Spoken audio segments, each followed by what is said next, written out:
Hello, crime enthusiasts, are you ready for another chilling investigation? The case of Briana Nujin. Briana grew up in Hayden, Alabama, USA. Her friendly personality helped her make many friends. She doesn't care about boys at school. Instead, she devotes herself to her studies with the goal of becoming a nurse. After graduating high school, she enrolled in the nursing program at Wallace Community College. There, she met Stephen Nix, who was known to enjoy drinking and gambling. He was not concerned about having a stable job and often acted irresponsibly. Stephen worked as a cleaner at the medical center where Briana was interning, and he seemed uninterested in improving his life. Despite their differences, they began dating, and at one point, Briana moved into his house, where he lived with his parents. However, after a while, Stephen admitted to Briana that he was having an affair with a coworker. This revelation shocked Briana, leading her to end the relationship. She then focused on her studies and successfully earned her nursing degree. During the following year, Stephen repeatedly tried to reach out to her, pleading for another chance and promising he would never cheat again. Eventually, Briana relented and agreed to give him another opportunity. They later got married and both started working to save money for their first home. The problem started when Stephen lost his job as a cleaner. He attempted to find another job but had difficulty maintaining any position for long. After several attempts, he eventually stopped looking for work altogether. His daily routine began to mirror that of a teenager. He spent his nights playing computer games and slept until the evening. Although Briana had a good income, but Stephen, who was not contributing financially, took control of the family budget. Briana had to ask him for every dollar she needed for basic necessities, often pleading with him for even essential items and food. However, Stephen didn't control his spending, so he ended up in debt of about $50,000. To address this issue, he persuaded Briana to declare bankruptcy. At that point, he had such control over her that she felt she couldn't refuse. In 2019, they went through with this plan, and the debts were eliminated, but it took a big toll on Briana, leaving her morally exhausted. The stress caused by Stephen led her to depression, requiring expensive medications. After a few months, she was offered a life insurance policy at work, which depended on her income as a nurse. When she brought it up to Stephen, he agreed it was a good idea. By February 2020, Stephen was still unemployed and was heavily reliant on Briana. She started to suspect that he might betray her again and feared he was using illegal drugs. To protect herself, Briana hid her medications from him, but he continued to control her finances and her life. She felt trapped in a toxic relationship and was unsure how to escape, fearing her parents would judge her for wasting time on someone unworthy. Ultimately, she only confided in a few close friends and her sister, sharing her intention to file for divorce. On March 2, 2020, around noon, Stephen called 911, claiming he found his wife, Briana, unresponsive in the bathroom. The dispatchers instructed him to perform CPR, but throughout the call, he made no attempt to help his wife. Instead, he focused on telling his version of incident while ignoring their instructions. 5 minutes later, when paramedics arrived, a county sheriff's deputy and some of Stephen's family members were already present. It was unusual that an officer, who was supposed to be half an hour away from the incident, arrived even before the paramedics.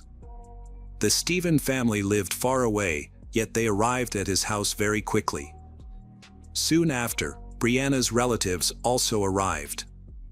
Stephen called his mother and sister at 12:20 p.m. after the ambulance had arrived. He informed them that Briana had ended her life and said he had witnessed similar things in the past. His family was shocked and rushed to the house. The medics tried to revive Briana, but it was too late. By the time the ambulance arrived, she was already cold, indicating that she had been dead for several hours. A syringe with an 18mm needle was found nearby, leading to speculation that Briana may have died from an overdose of illegal drugs. Stephen explained that his wife's body had already cooled down when he found her. He said he was preparing to go outside when he heard a loud noise from the bathroom, which sounded like something had fallen. He dismissed it, thinking it was just mobile phone. After going shopping and returning about an hour later, he went upstairs and found his wife lifeless. Briana's family rejected the idea that her death was due to an overdose. They frequently communicated with her and did not see any signs of substance abuse. As a nurse, Briana was subject to random screenings for alcohol and illegal drugs at work, and her results were consistently negative. Her colleagues also expressed disbelief, stating they could not imagine her using anything harmful. When Briana's relatives arrived, they observed that Stephen appeared calm and not overly concerned about the situation. He was even cleaning the bathroom. However, his demeanor changed dramatically, and he became nervous once police officers arrived. While the police were focused on investigating the crime scene, Stephen took a bag of collected garbage from the bathroom and threw it into his pickup truck instead of the trash bin. When the police requested access to Briana's mobile phone, Stephen refused. However, her sister was able to unlock the phone and discovered that Stephen's last call to Briana was made at 7:53, a time when he usually would still be asleep after a night of playing video games. When questioned by the police, Stephen claimed he had called her number just to tease her, but he did not explain the nature of the joke. Additionally, at 12:02, after calling 911, Stephen inexplicably sent a text message to Briana. He could not explain why he would text someone who had already passed away. He also refused to allow the police to inspect his car. After learning that he had thrown the garbage bag away, the investigator had to return to the station to obtain a warrant. This inadvertently allowed Stephen time to get rid of the evidence. He quickly got rid of the garbage and erased any traces of his actions. The crime scene was thoroughly cleaned by the next day, when Briana's relatives arrived to gather items for the burial. Briana's sister was shocked to discover that Briana didn't even own nice underwear. This seemed odd. It also shows that her husband does not allow her to spend any money on herself. The following day, Stephen called Briana's sister, Brittany, and invited her to his home for a discussion. When she arrived, his relatives were already there. He showed her 2 empty bottles of opioid painkillers and a bag of syringes. Stephen claimed he found these items in a drawer of Briana's belongings, suggesting she died from a drug overdose due to a long-standing addiction. However, this medication can only be prescribed by prescription, and it certainly does not belong to Briana. Brittany was sure that Stephen was lying. After Briana's death, Brittany and her mother went through Briana's things and didn't find anything missing. They would have been aware if anything was gone. Then, Stephen showed Brittany another drawer that had Briana's underwear in it. He claimed to have found more evidence there that Brittany and her mother had overlooked. At that point, Brittany started to think that Stephen might have been involved in Briana's death, and she no longer wanted to listen to him.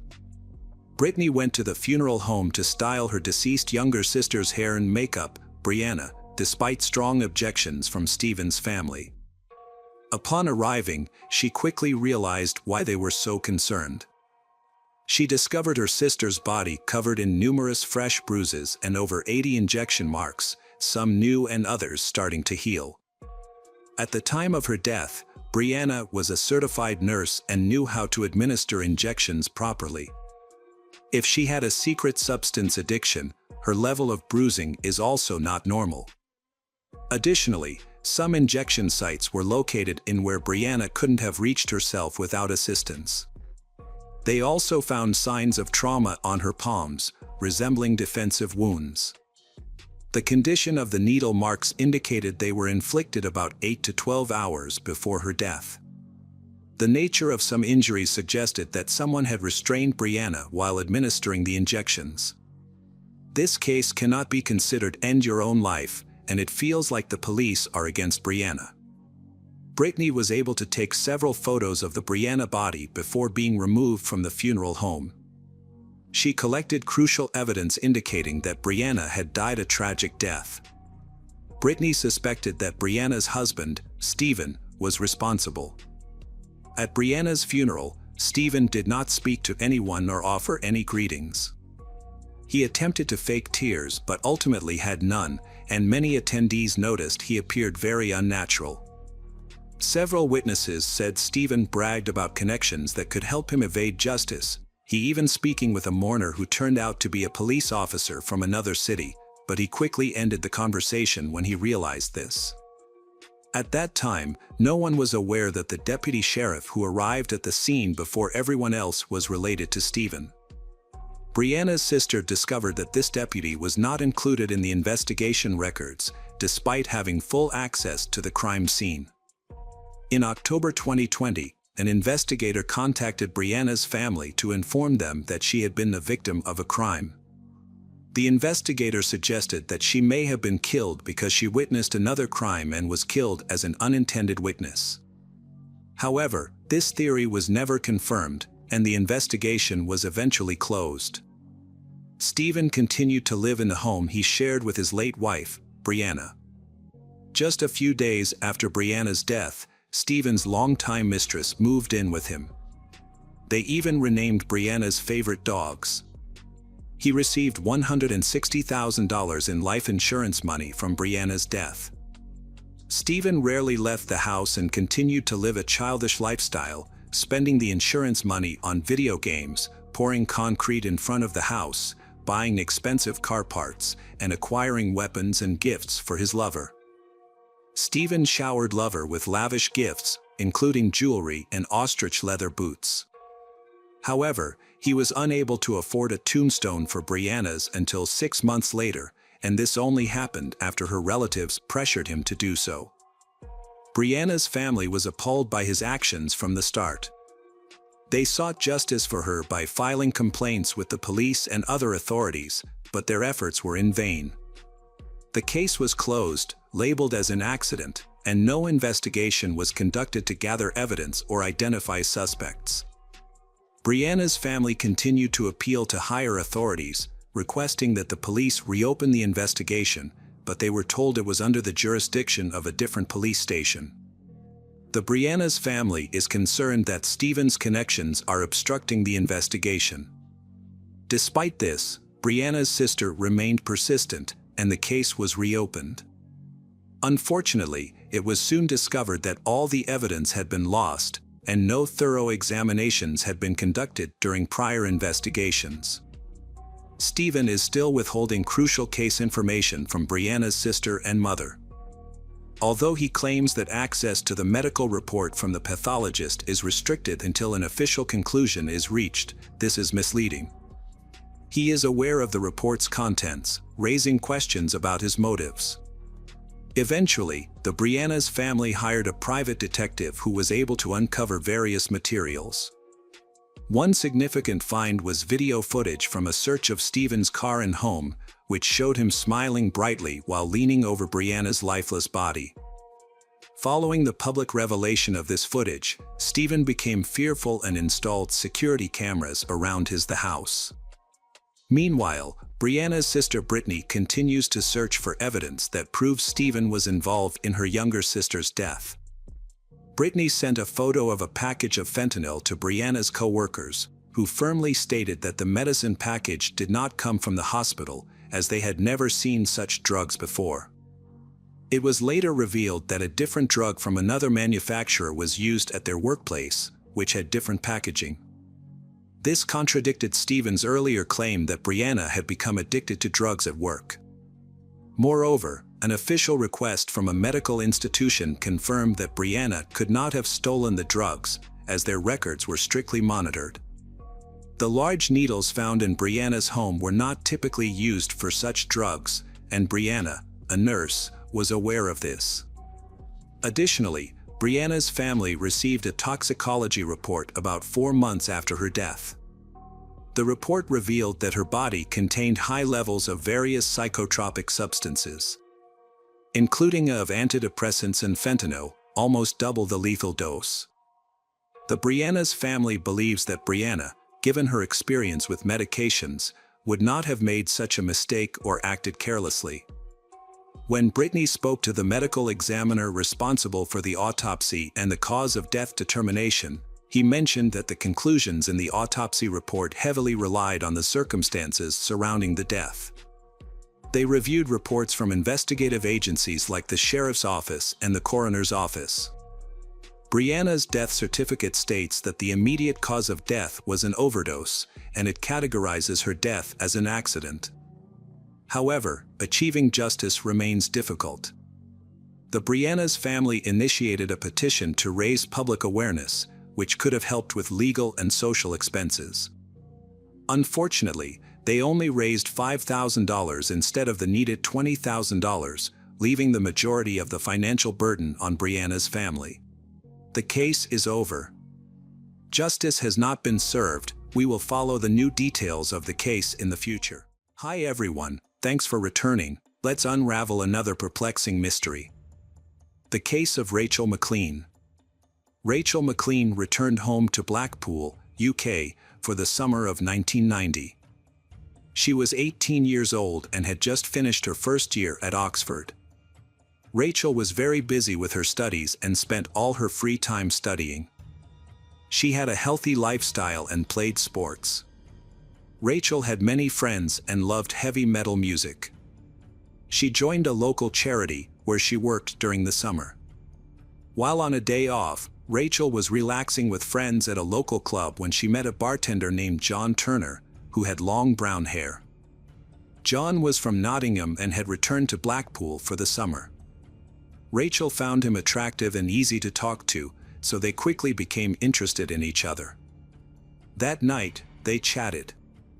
John attended Rachel's 19th birthday party. After the party, they had a passionate night together. According to John, their relationship continued to develop. However, at the end of the summer, Rachel had to return to Oxford, and John returned to Nottingham. The two cities were just over 2 hours' drive apart, so they could easily visit each other. They spent weekends together and kept in touch by letter and phone during the week. John wrote Rachel long love letters, which she enjoyed. John Turner was born in HMP, but as a child he moved to New Zealand with his parents and settled in a city called Bath. The family lived in 2 countries before John returned to the UK to study at King's College. During his time there, he won the hearts of both students and teachers. He hosted a show on the local college radio station twice a week and was a talented athlete on the soccer team. Rachel McLean was a promising student. Her literature teacher at college admired her achievements. Rachel started college in the same year as John. On Christmas, Rachel invited John to meet her parents and they had a nice evening together. Rachel's parents were very happy with her choice, finding John intelligent, good-looking and confident. John became increasingly infatuated with Rachel but was saddened by the distance between them. During this time, she moved into a student apartment on the first floor of the school with 4 other students. John felt anxious and jealous because one of her neighbors was a man and the boys often visited her house. To cope, he wrote and called her constantly. However, Rachel was very busy with work and study. Since there were no mobile phones in those days, they could only communicate by landline. She would often come home at the end of the evening, exhausted, and go straight to bed. She did not have the opportunity to communicate with John regularly. His dissatisfaction increased with each missed call and he became increasingly jealous. His possessiveness became evident during this time and he complained to her, which began to annoy Rachel. On February 11th, she sent him a Valentine's card, calling him the only love of her life. However, around that time, she wrote in her diary about her lover in very unflattering terms. It seemed that she had doubts about whether John was the person she could spend the rest of her life with. On Valentine's Day, John proposed to her, but she unexpectedly refused, which shocked him, She explained that she was not ready. John said that he understood and would wait. They continued their relationship, calling each other occasionally and rarely seeing each other. 2 months later, in April, they planned to spend the Easter holidays together. John went to Blackpool again on Saturday, and Rachel's mother took her back to Oxford because she had important school matters to attend to on Sunday. They planned to have a quiet day together at her student flat, as it was their last weekend before Rachel's exams. Rachel spent a lot of time preparing for her exams. While she was studying, her boyfriend was watching football in the living room because he was a Nottingham fan. That weekend, the team played in the FA Cup semi-finals, so the next day John got on the train and returned to Nottingham. There was no one in the student flat all week because the young people had gone home for the holidays. Everyone wanted to spend time with their loved ones because they wouldn't have the chance until the end of the year. By Monday, her roommates began to return, eager to see Rachel and hear about her weekend. However, Rachel was missing. Her room was empty, the windows were open, but nothing else seemed out of the ordinary. The students assumed she was busy with other activities. On Wednesday, her boyfriend, John, tried to call her, but she did not answer. They had planned to stay in touch, but Rachel did not return his calls. John assumed that she was busy and did not want to bother her. However, after 2 days of silence, which was unusual since their relationship had only recently improved, John began to worry. He called again, but still received no response. The next day, he tried again, but was unsuccessful.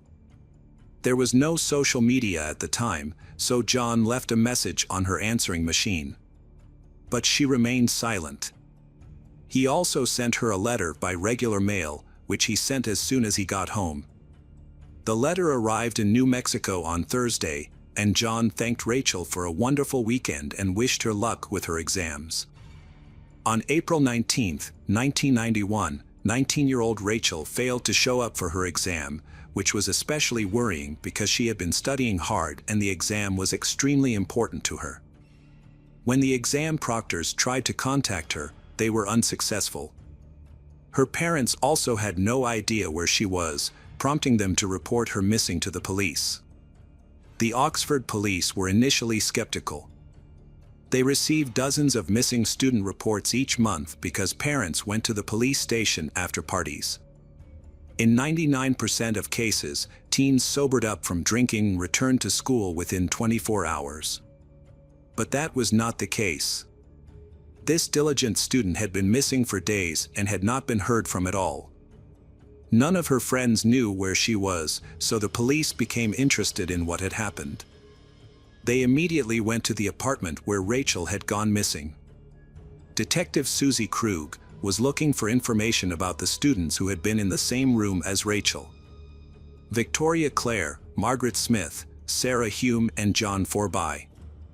The friends immediately pointed to Rachel's boyfriend, who was annoying everyone with his jealousy. They showed a letter he had sent from Nottingham around the time Rachel went missing.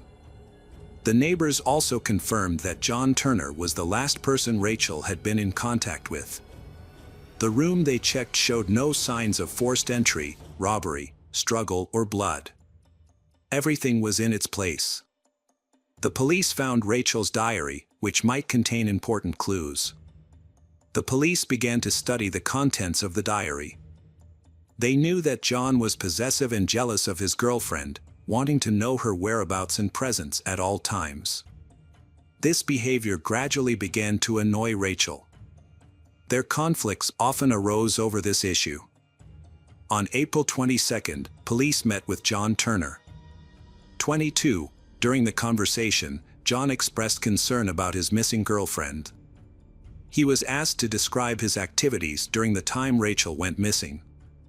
John mentioned that they had a great weekend together and that everything was fine before they broke up.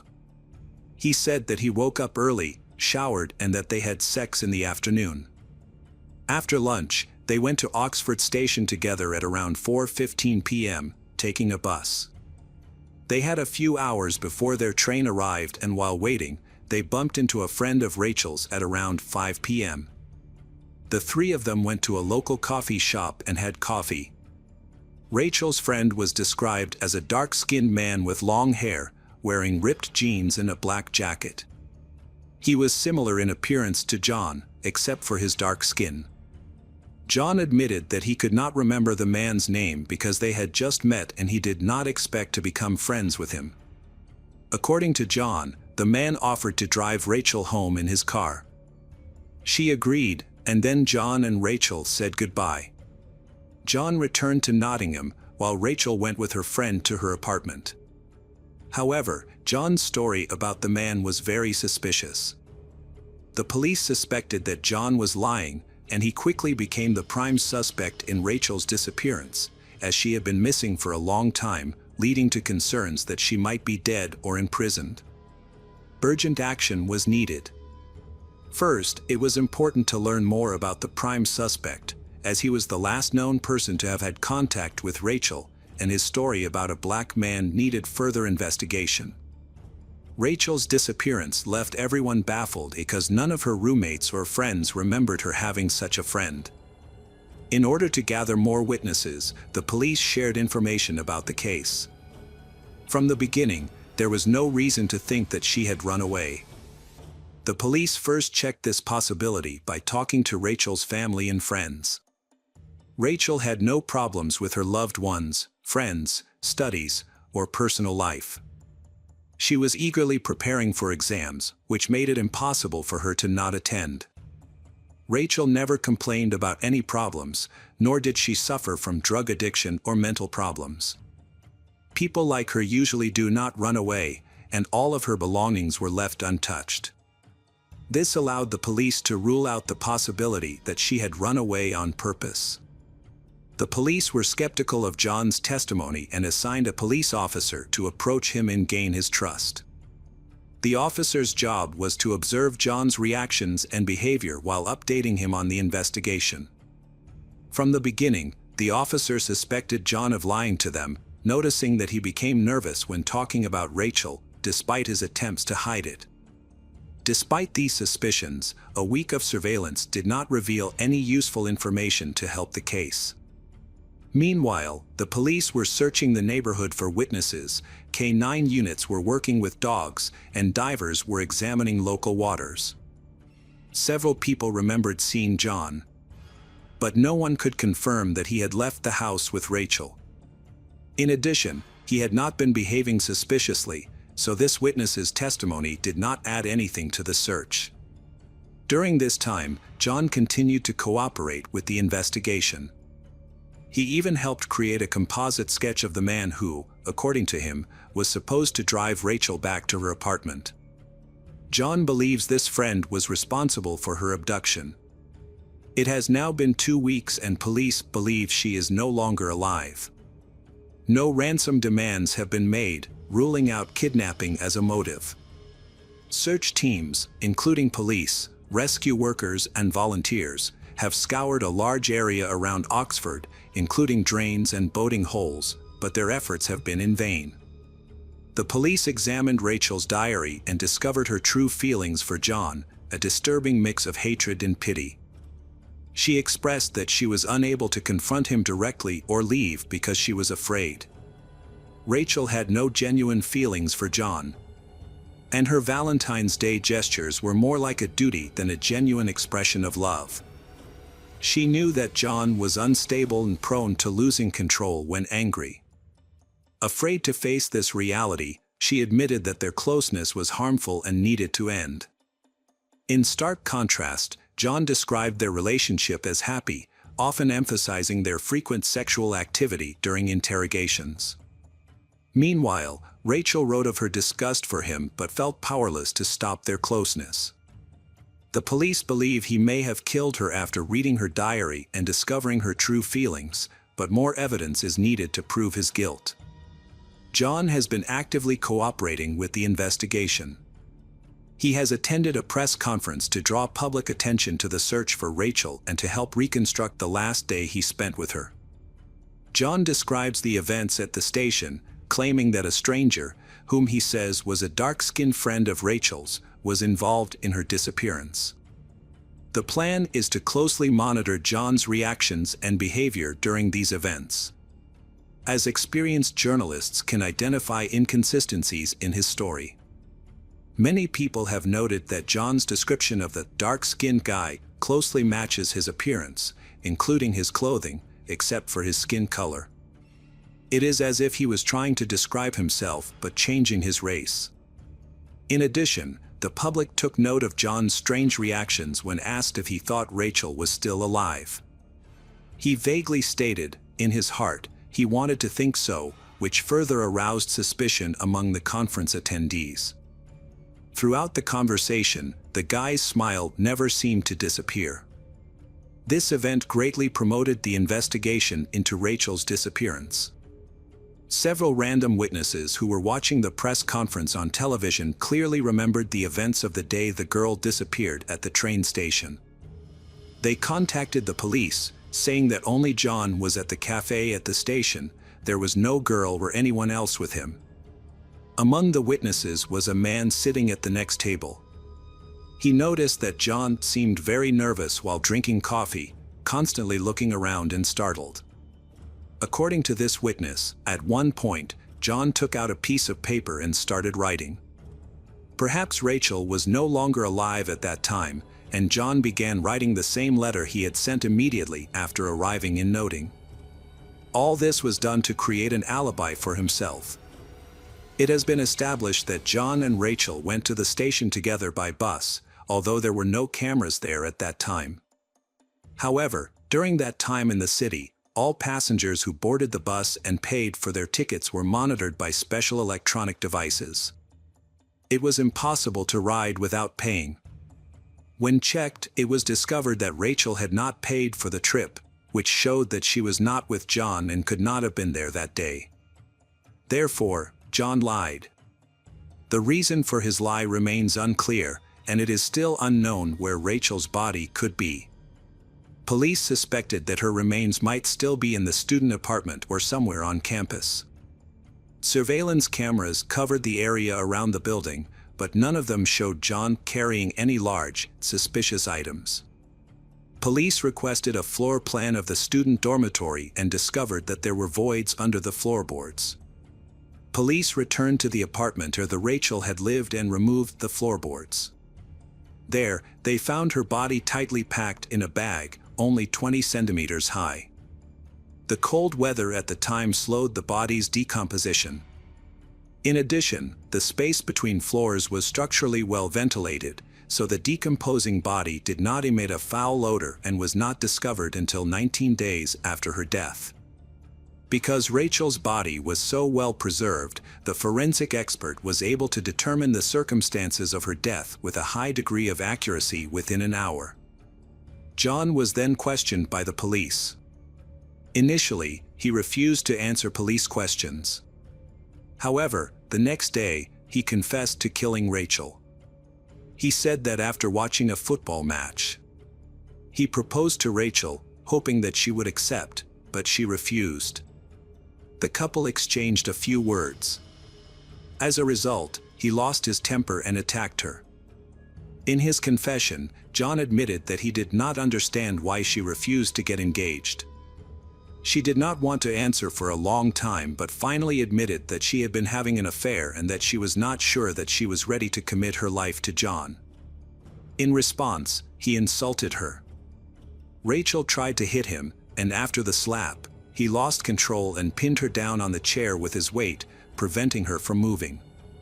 John claimed that he did not remember what happened next. When he regained consciousness, he found himself sitting on a couch in front of Rachel's lifeless body. Forensic experts confirmed that Rachel had been strangled. There was a deep, thin mark on her neck, indicating the use of an object rather than hands. The tie Rachel had given him for Christmas was missing from the crime scene and from John's belongings, believed to have been used to kill her. After a while, he decided to dispose of the body. Unable to get the body out of the building, he put it in a bag, removed the floorboards from Rachel's room, and stuffed the body into a small space. He then quietly reinstalled the floorboards. John then packed his things and headed to the bus station. While waiting for the train at a coffee shop, he wrote a letter to Rachel. In the letter, he thanked her for the weekend they spent together and mentioned a black man who was supposed to drive her home, which was a made-up story. He had invented this character to support the lie he had created. He also expressed concern for his girlfriend, who would be alone for several days. After sending the letter, he called her several times and left messages on her answering machine. John then wrote another letter, addressed to Rachel in New Mexico, saying that he had tried to call her several times during the week and was very worried, hoping she would call back soon. This deception allowed him to fool the police and the public for 19 days. Afterward, despite his confession, John Turner maintained his innocence. In December 1991, John claimed that his actions were in self-defense. He wanted to avoid a life sentence for premeditated murder, so he argued that the girl's death was accidental. Rachel was described as argumentative and unfaithful, often insulting John. John also stressed the humiliation he suffered at the hands of Rachel. He had erectile dysfunction due to the disease and claimed that she constantly criticized him for it. This was especially difficult during the outbreak when he was unable to have sex with her due to pain in his groin and abdomen. In court, his lawyer portrayed him as the victim. He was a caring man in love, dreamed of marrying Rachel and proposed to her twice, both times being rejected. Of course, all of this is not true, because judging by the diary entries, the girl was generally uncomfortable with intimate contact with John. There is no evidence that Rachel had any intrigue or relationship with anyone else. Rachel's close friends did not know about any other guy. Many believe that she made up the story of the affair to justify her quick breakup with John, but it is possible that she never actually said this, it was just his word. In the end, the jury did not believe John and he was sentenced to life in prison, with the right to parole. John's story does not end there. While serving his sentence, he developed a relationship with a 20-year-old woman who looked exactly like Rachel. She learned about him through a newspaper article and became interested, believing that he had been wrongly convicted. Despite being imprisoned, they began a romantic relationship. Lawyers continued to fight for John's release and maintained his innocence. In 2003, after 11 years behind bars, John was paroled. He returned to New Zealand, intending to start his life over. His girlfriend, whom he met while in prison, followed him to New Zealand to attend university in Whanganui, the city where John lived. Apparently, 11 years in prison did not benefit John because he then attacked and began strangling the new girl, who believed he was innocent. John was 49 at the time.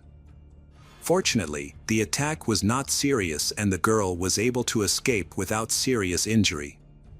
According to several witnesses and victims, John had lost control of his temper several times in the 6 months leading up to the incident. It was clear that he had anger management issues. John often became jealous and turned small problems into big arguments, often insulting his partner in front of others. Some time after the initial incident, the situation recurred and he attacked her again. During this time, the couple were staying at a motel in the city of Whanganui. There, they argued again. John threw his girlfriend onto the bed, raised his fists and punched her in the face while holding her down with his weight. However, he regained his composure and left the room. A few hours later, the girl texted John, saying that she was ending the relationship. She said that he was dangerous and needed to attend an anger management program. In response, he flew into a rage again, returned to the motel and stormed into the room. He attacked her, tore her clothes off, demanded sex, hit her on the head several times and threatened to kill her. In 2018, the girl reported John to the police and he was charged with assault. He was sentenced to 2 years and 9 months in prison. The sentence was relatively light because the conviction occurred in New Zealand. If the attack had happened in the UK, he would have faced a life sentence. Despite the attack, his new girlfriend told the media that she believes anger management is still an issue for John and that he needs help. She hopes he can control his anger and that they can rekindle their relationship, despite the mental and physical abuse he has inflicted on her. In court, she admitted that he had threatened to kill her if she tried to leave him, although she did not take the threat seriously. John has recently been released from prison, but his current situation is unknown. Hey detectives! Welcome back. We've got another mysterious case to explore. The case of Joseph Dowse. Joseph Dowse was born on April 13, 1945, into a poor Catholic family in St. Truiden, Belgium. As a child, he enjoyed studying languages and religion.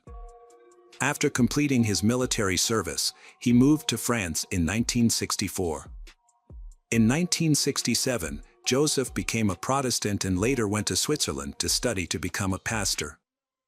From 1970 to 1974, he served in parishes in Lens and Bethune. Unlike many others during that time, especially those in religious roles, Joseph knew he was gay and he accepted it. He sought to understand his feelings better and to learn about the LGBTQ community. This interest led him to study psychology and sexology, with the aspiration of eventually establishing a center to support sexual minorities.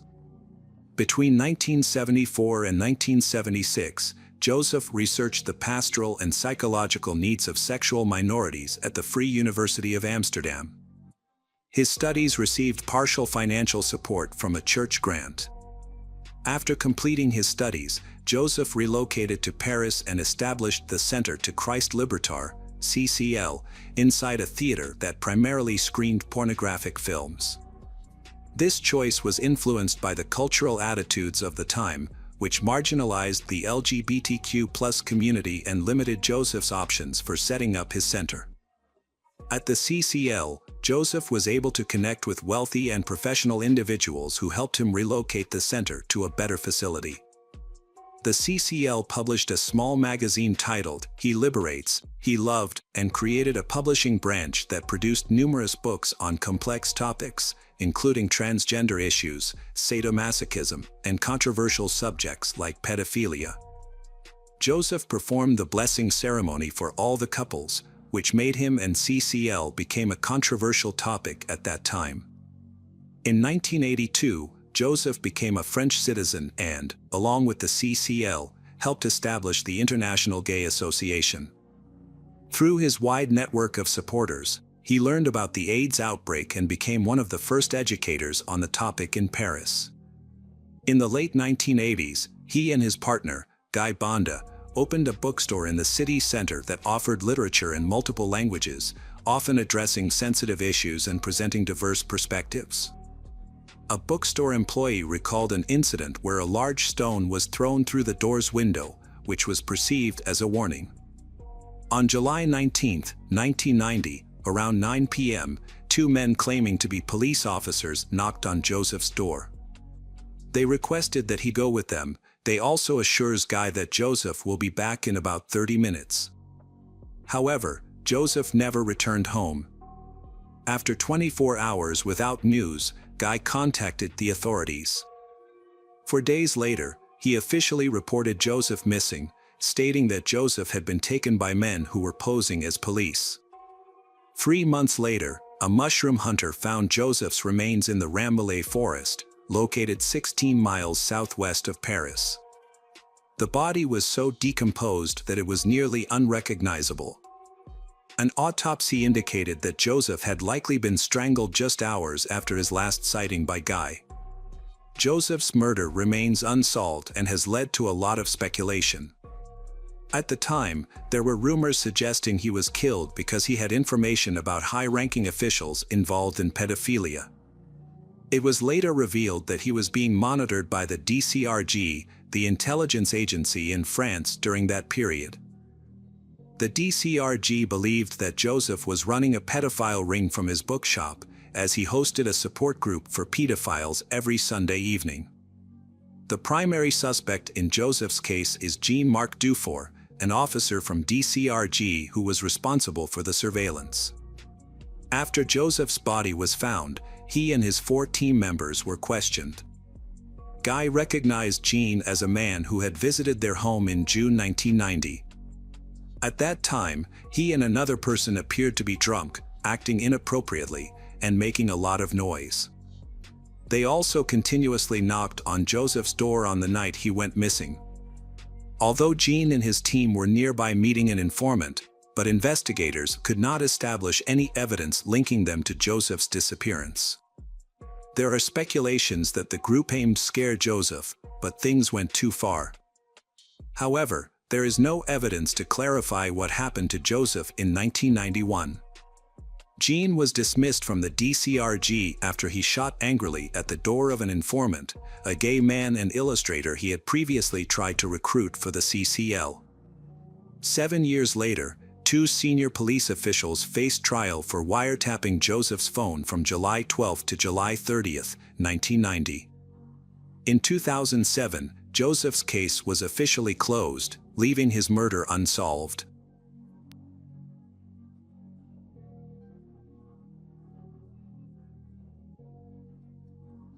Hey detectives!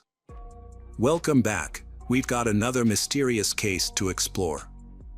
The case of Magali Part. Magali Bertrand was born on January 17, 1982, to Eric Bertrand, a truck driver, and Evelyn, a homemaker. She was the oldest of 5 siblings and grew up in the town of Lancrans. When she was 12, her parents divorced in 1994, and her father moved to Switzerland to start a new life with another family. Despite maintaining a close relationship with him, Magali decided to stay with her mother in France, as she was affected by the divorce. On July 12, 1998, 16-years-old Magali met 23-years-old Jeffrey Parts. Jeffrey had a miserable childhood. He grew up in an abusive home with an alcoholic father, Patrick, and he spent part of his childhood in foster care. As an adult, Jeffrey had reconciled with his father and forgiven him. Soon after they met, Jeffrey had spent a few days in prison because his ex-girlfriend accused him of domestic violence. When Magali's mother learned about Jeffrey's past, she disapproved of him. This led to a conflict between Magali and her mother, led Magali to move in with her father. There, she found a job as a care worker in a retirement home. In 2000, when 18-years-old Magali, she married Jeffrey. They moved to the town of Ornix, where Magali found a job at a DIY store, while Jeffrey worked as a painter and decorator. On March 26, 2001, Magali prepared breakfast for Jeffrey before he left for work. While they were eating, Magali mentioned that she intended to walk their Rottweiler puppy to a convenience store to buy cigarettes. The store was just a 2.5-mile round trip. However, when Jeffrey returned home from work at 4:30 p.m., he found that neither Magali nor their puppy was there.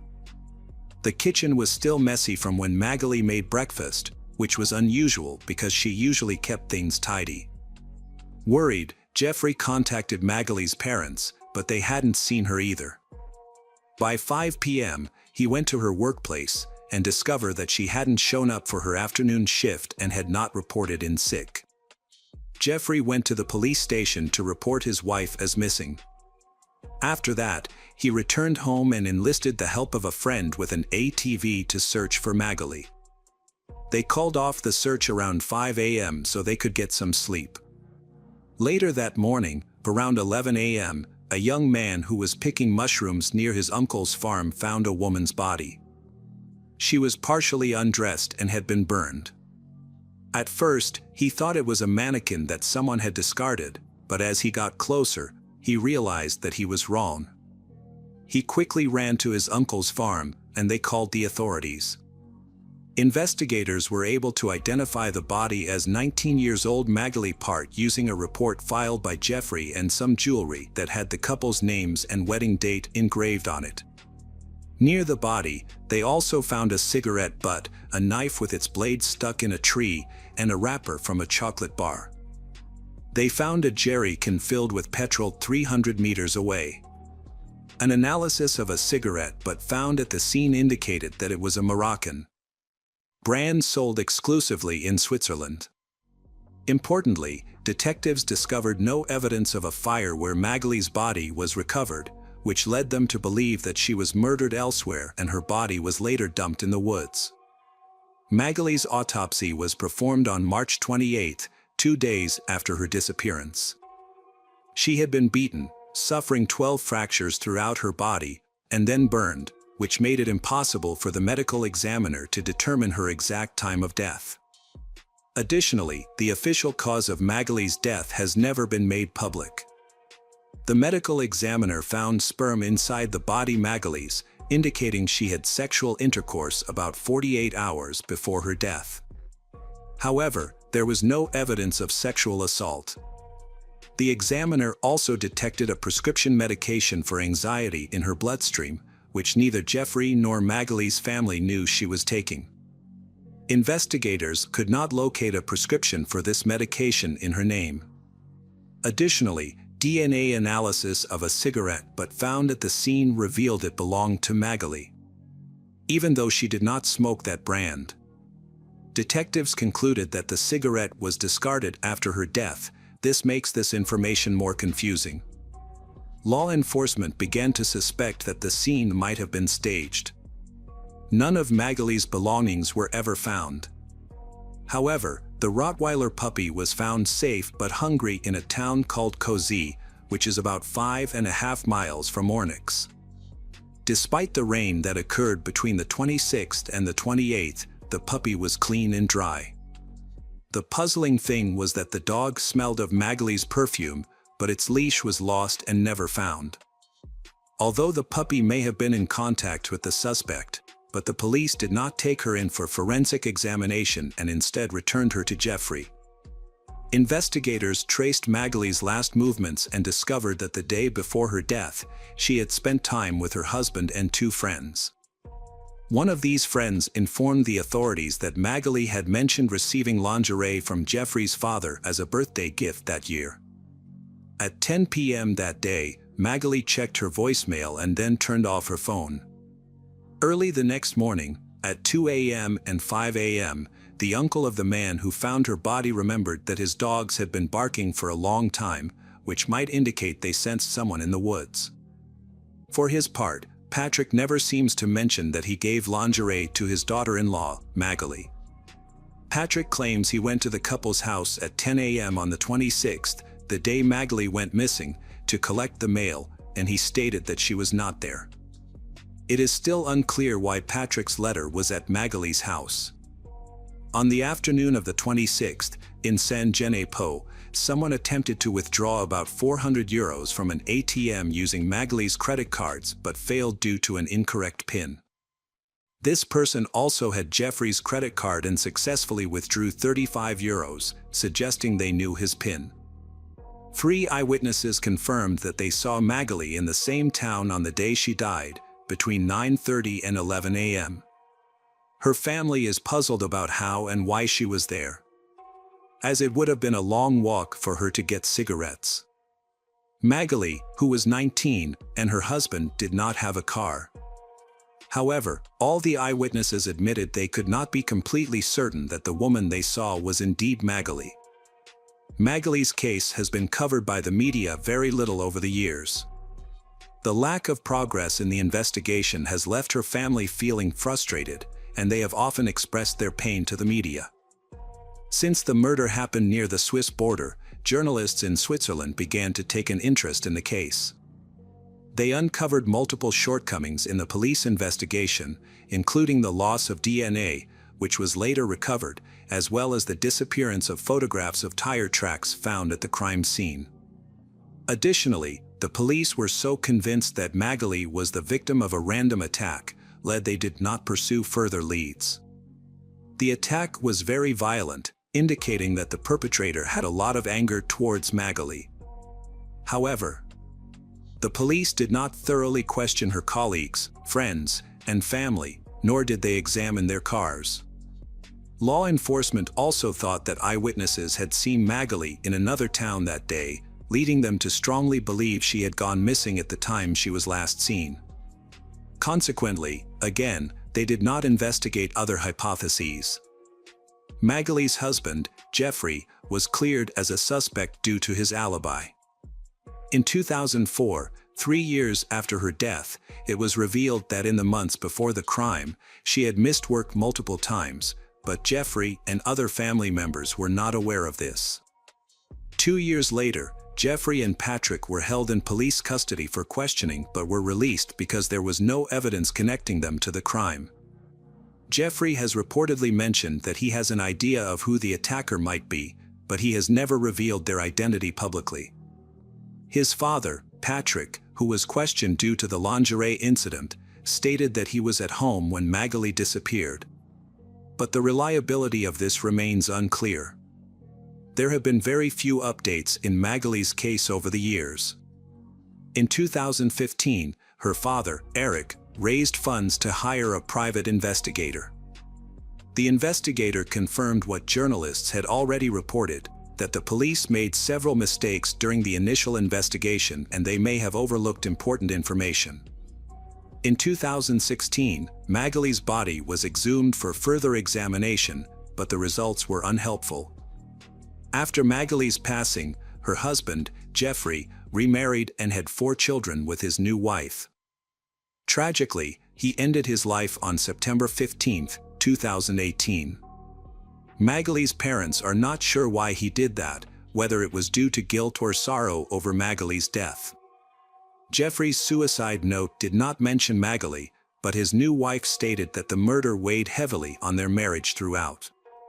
In 2020, investigators re-examined the cigarette but found that the crime scene and discovered fingerprints on it that did not match either Jeffrey or his father Patrick. Hello, crime enthusiasts. Are you ready for another chilling investigation? The case of Richard Beasley. Richard Beasley, born in 1959, was from Akron, Ohio. He was mainly raised by his mother, who worked as an office worker. After finishing school, Richard became a mechanic. He had a criminal history that included a 5-year prison sentence in Texas for burglary, followed by 7 years for weapon possession. He later returned to Ohio under a new identity and tried to create a positive image by pretending to be a pastor and attending church regularly. During this time, he developed a drug addiction. Eventually, after being involved in a car accident, he stopped working and lost his source of income. Richard met Brogan at church. Brogan was the son of someone Richard knew from the motorcycle network.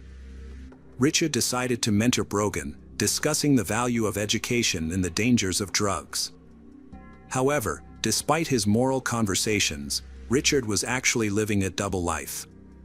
He had found an apartment near the road, where he sought search for girls in need, homeless people, and drug addicts for trafficking. The police eventually discovered his actions, forcing Richard to change his identity once more. As a result, he shifted his focus to exploit homeless and unemployed individuals, intending to steal their money and personal information.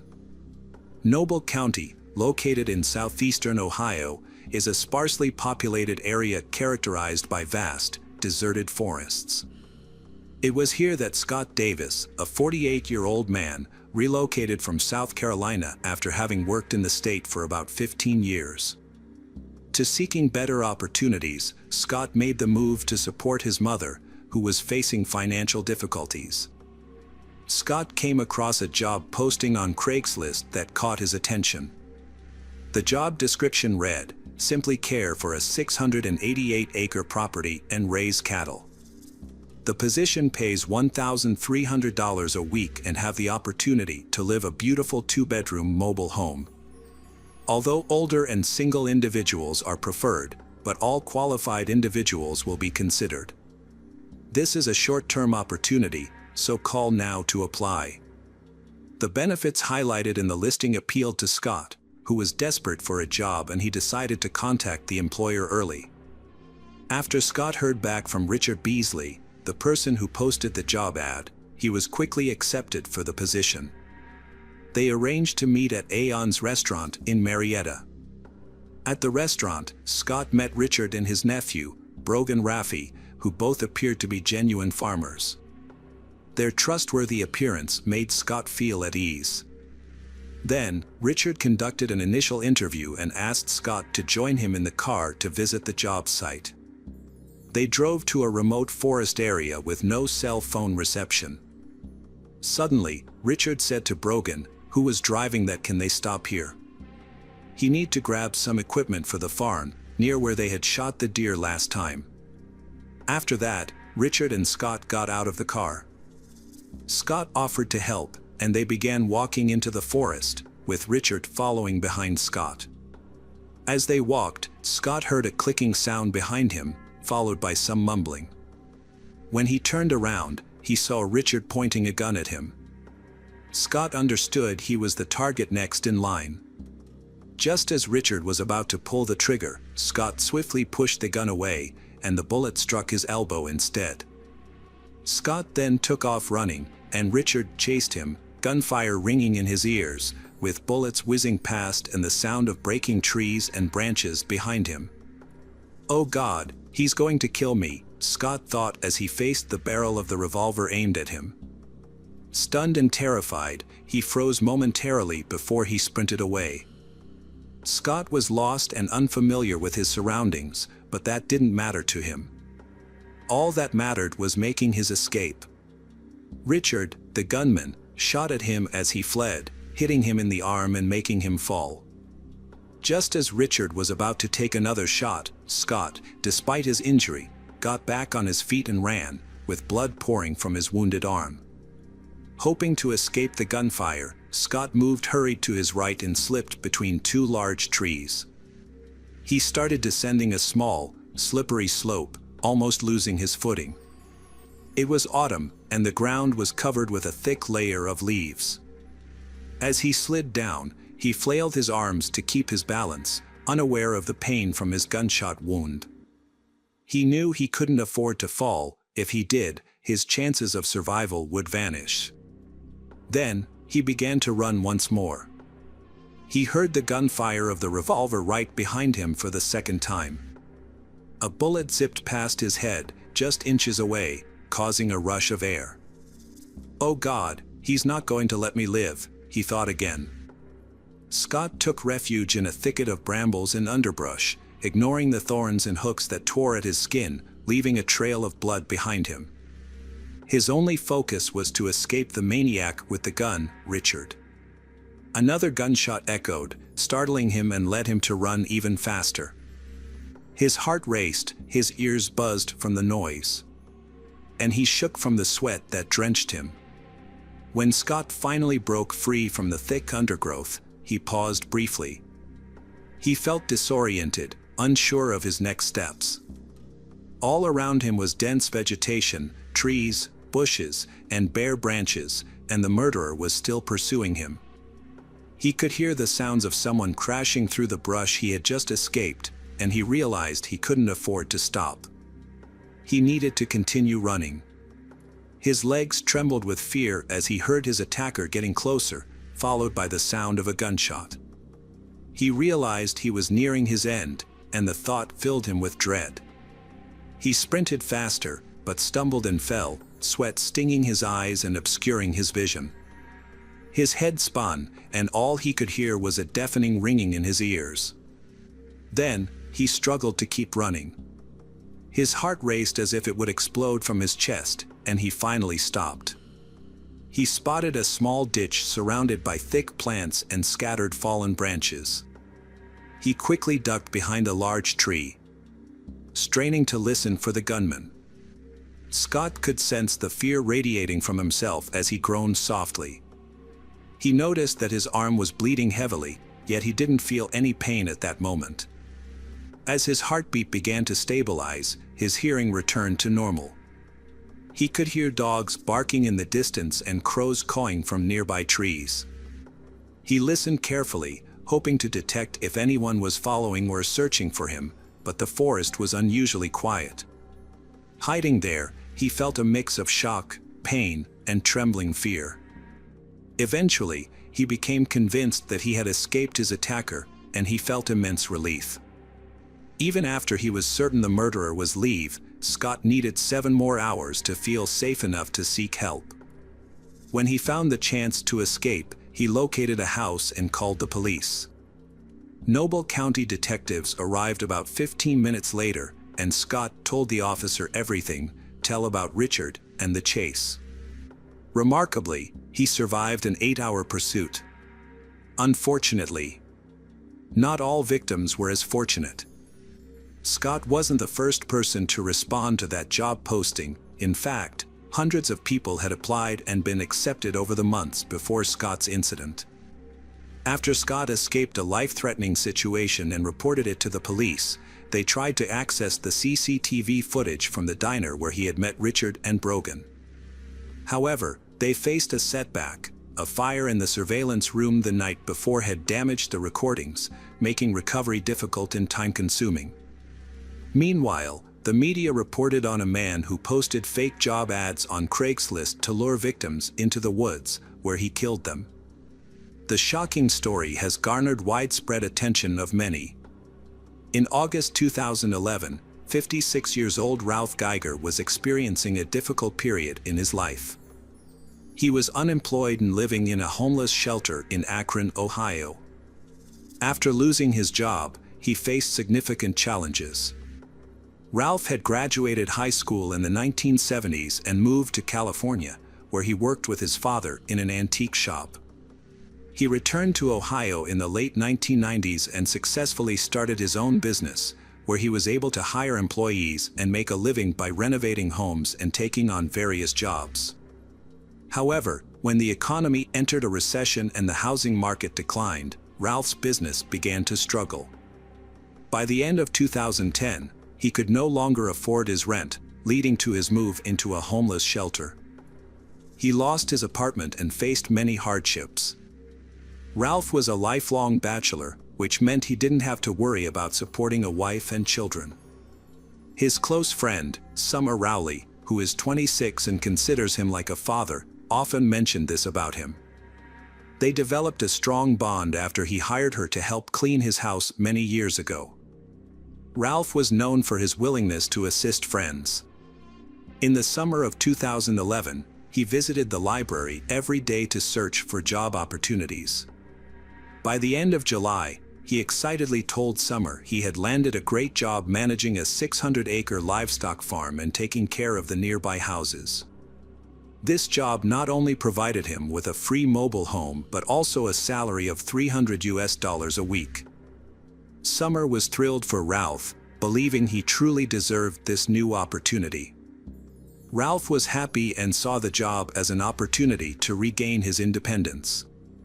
Ralph reached out to Summer on August 8, 2011, to inform her that he would begin his new job in Caldwell the following day. Summer wished him good luck and said him to stay in touch. However, as days went by without hearing from Ralph, Summer became increasingly concerned. She attempted to reach him multiple times on his mobile phone, but each time, she only got his voicemail. By October, she learned that Ralph's phone number had been disconnected. When she called the number again, someone else answered, indicating that Ralph's number had been reassigned.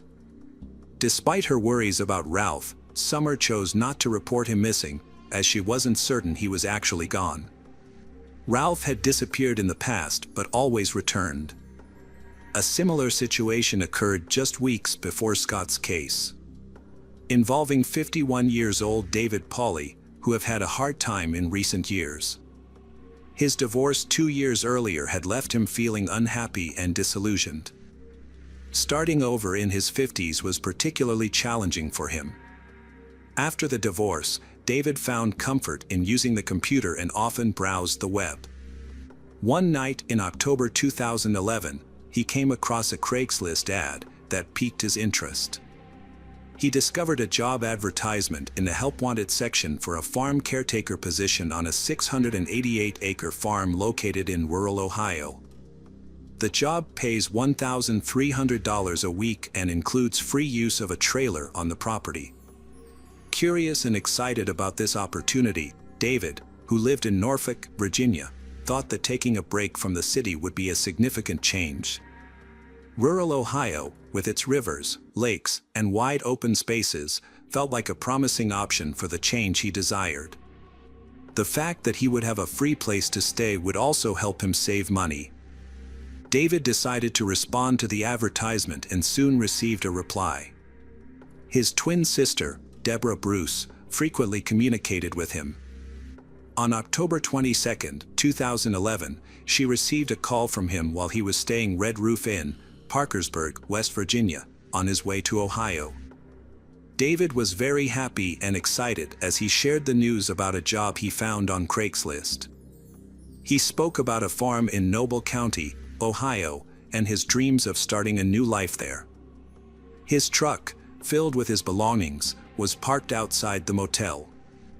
Deborah and David talked for a bit, with Deborah wishing her younger brother good luck and reminding him to stay in touch. David promised he would try, but he mentioned that there was no cell service at the farm. After they hung up, they had no idea it would be their last conversation. David's sister, unable to reach him for some time, saw news reports and contacted the police. They quickly realized that David was yet another victim of a man named Richard. The police searched the forest where Richard had tried to murder Scott. After searching for 2 days, they found a baseball cap that Scott had dropped while running, and nearby, they discovered a grave that had been dug in advance for Scott. A K-9 unit was called in, and soon after, they noticed something unusual. They uncovered another body buried in the damp soil, which had been shot in the back of the head. This body was identified as David Pauly. A few days later, authorities discovered another grave containing an unidentified body. The sheriff's office in Noble County requested assistance from the FBI to track down the person who had posted a job advertisement related to the case. They needed the FBI to trace the poster using the IP address and the details of the advertisement. It became apparent that the advertiser was searching for a particular individual, someone who could vanish without attracting much attention or concern. During the interview, Richard would not hire applicants mentioned they were married or had combat or martial arts skills. He was specifically seeking older men for the position. Additionally, he completely ignored responses from women who applied. The candidates who met his criteria were Ralph Geiger, David Pauly, and Scott Davis. Another suitable applicant was Timothy Kern, who is 47 years old. Timothy Kern was a divorced father and living away from his 3 sons. To take a job in Ohio, he had to leave his children at home. He responded to a job advertisement on November 10th, just 2 days after an incident involving Scott Davis. On November 12th, Timothy visited his sons to say goodbye before moving to Ohio. After he left, there was no further communication from him, which triggered the start of an investigation into his disappearance. About 2 weeks later, the FBI found that the IP address of the person who posted the advertisement was linked to a house in Akron, Ohio, owned by a man named Joe. He claimed he had not posted any ads on Craigslist and did not know anyone named Richard, but he did mention that a man had rented a room in his house. The police obtained surveillance footage from a diner and recognized a man named Richard Beasley, who is a local from Noble. When Joe viewed the footage, he identified the man, but Richard had previously introduced himself as Ralph Geiger. Police had no idea they had found Ralph Geiger, Richard Beasley's first victim, buried in an unmarked grave. They also found Brogan Rafferty, Richard's accomplice and a high school student. Brogan was swiftly arrested and taken into custody. Brogan agreed to share all the details of Richard's actions and to testify in court in exchange for a lighter sentence. He was also present when Richard brought Ralph, the first victim, into the forest, where Richard later lured David and Scott. Brogan wrote a report of the incident and said that they led Ralph into the woods on a hot summer night. He recalled hearing a loud noise and then going back to the car to get a shovel. When he returned, Ralph was still there, and Richard had thrown Ralph's clothes into a trash bag along with some personal belongings. Brogan also described digging a hole that was waist-high and probably about 4 feet wide. They struggled to place Ralph's body in it and sprinkled lime over him as a baptismal ritual. After Richard stole Ralph Geiger's identity, he dyed his hair, changed his clothes, and trimmed his beard to resemble Ralph. He then found a job and took pleasure in his actions. Many victims arrived with most of their belongings in their cars, which Richard later sold. Scott Davis informed Richard that he would bring his Harley motorcycle to the interview, and Richard was excited about that. The last victim of Richard was Timothy Kern. At 47 years old, he faced similar job struggles as the other victims. While looking for a new job, he found a promising opportunity that required him to relocate. However, Timothy was reluctant to move away from his children. Since his divorce in 1997, he had remained close to his ex-wife and their 3 sons, who all lived in Massillon. He was not only a dedicated father but also an enthusiastic baseball coach, always making time for his kids. When he couldn't be with them in person, he maintained their relationships through social media, especially Facebook. On November 10, 2011, Timothy posted on his Facebook wall about a unique job opportunity managing a 680-acre farm near Cambridge, Ohio. The position offered him a truck, housing that covered rent and utilities, and a generous weekly salary. His only worry was the farm's remote location, which had no mobile phone service. Although he was concerned about being away from his family, the job was too great. He planned to move on Sunday, feeling a sense of regret about leaving his cherished children. On November 12, Timothy went to his ex-wife's house to say goodbye and collect some essentials for his move. He cherished the time he spent with his sons before departing the next morning. One of his sons received a message from he, expressing his love, but no one realized it would be their final farewell. Unlike previous victims, Timothy was taken by Richard to a different site behind an abandoned shopping center in a can. Brogan dug the grave, and Richard shot Timothy in the back of the head. The police were not initially aware of Richard's address, but they eventually apprehended him. Unbeknownst to Richard, Joe, his landlord, had talked to the police, which led them to track Richard's IP address. As a result, Richard contacted Joe both by phone and through messages, which allowed the police to locate him. Richard was arrested on November 16, just 3 days after he killed Timothy. He faced charges for the murders of Ralph, David Pauly, and Timothy Kern, as well as the attempted murder of Scott Davis, along with various other charges. Richard Beasley and Brogan Rafferty were put on trial in 2013 for the murders of Ralph Geiger, David Pauly, and Timothy Kern. Brogan was offered a plea deal in which he would receive leniency if he provided information about Richard Beasley. However, he decided to reject the offer. As a result, he was convicted and sentenced to life in prison without the possibility of parole for 3 counts of aggravated murder. Even though Brogan remained silent, it was difficult to deny Richard's involvement when the key witness and one of the victims, Scott, agreed to testify. There was also a significant amount of evidence at the crime scene, including the victim's personal belongings and identification found at Richard's home. Although he tried to deny it, all the evidence proved him guilty. Richard's trial took place later that year, and he was sentenced to death.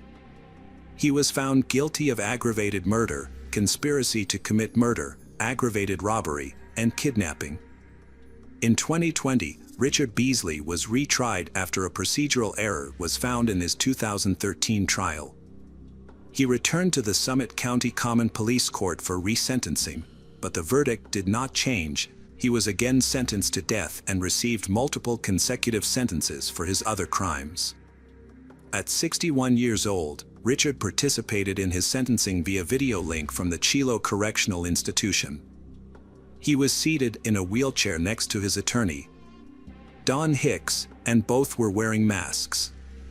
Richard's attorney, argued against imposing multiple consecutive sentences on someone who was already facing the death penalty, suggesting it was unnecessary.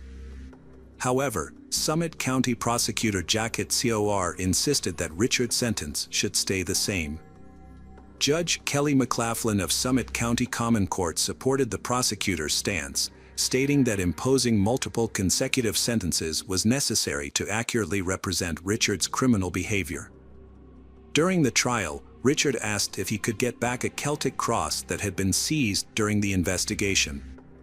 He explained that the necklace had been in his family for generations and he wanted to give it to his newly married daughter. He insisted it was not related to the case, and it was the only thing his daughter would have from him.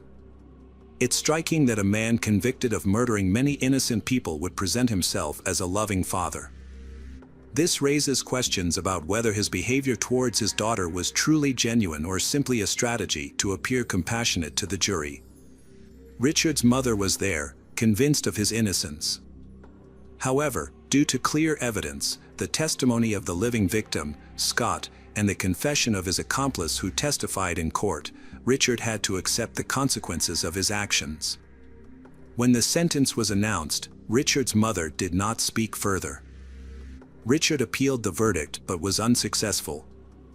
Since the trial, he has continuously claimed he is innocent, but no one believes him. He is currently at the Chilo Correctional Institution in Ohio, waiting for his execution date. Richard was close to evading capture, but his gun jammed, giving Scott the chance to escape. If Scott hadn't escaped and reported the incident, the serial killer in the woods might not have been discovered, leading to more victims. The situation began with an online job ad that the victims accepted without question.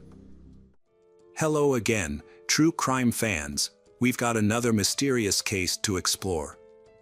The case of Alicia Canales McGuire.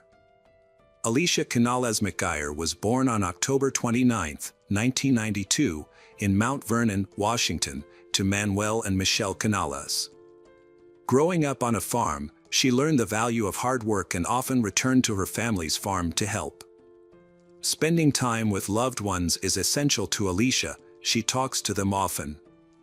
Alicia lives in Birdsview with her husband Bradley, whom she married in a beach ceremony at Deception Pass in July 2017. She had just gotten married 2 months ago, and Alicia is excited about having her own family. Her sister, Amanda Canales, who has 3 children, is about to go on a business trip to New York and asks Alicia to babysit while she is away. Alicia happily agrees because she loves her nieces and nephews. Alicia has been taking care of her grandchildren with an in-house nanny. When the nanny heard the gunshots, she rushed to check. She found Alicia dead at the door. The nanny immediately called 911, asking for help. When the police arrived, they began searching the house to make sure the perpetrator was no longer inside. The police verified that only the nanny and Amanda's children were present. After the children were safely removed from the house, the police began collecting evidence. A car was parked in front of the house near where Alicia was shot, with shell casings nearby, indicating that the shooter had been next to the car, near the front door. Several bullets were lodged in the door frame and Alicia's body was lying face down outside the door. The crime did not appear to be a robbery, as the house was undisturbed and there were no signs of forced entry. This led the police to wonder who might have wanted to kill Alicia and why. However, police attention was diverted when they learned that the house belonged to Alicia's sister, Amanda. They began to consider the possibility of mistaken identity, suspecting that Amanda might have been the intended target. But Amanda was in New York at the time of the shooting. The nanny, who was in the house when the shooting occurred, was questioned by police. They asked her if she had seen the shooter or knew anyone who might have wanted to harm Alicia. The nanny reported that she was upstairs when she heard the gunshots. When she ran downstairs, she found Alicia lying face down and unconscious on the floor. Unfortunately, the nanny did not see the shooter. Alicia's acquaintances told the police that Alicia seemed to get along well with her husband, Bradley. However, she gave the police a crucial clue when she mentioned that Alicia's sister, Amanda, was having problems with her ex-husband, Kevin Lewis.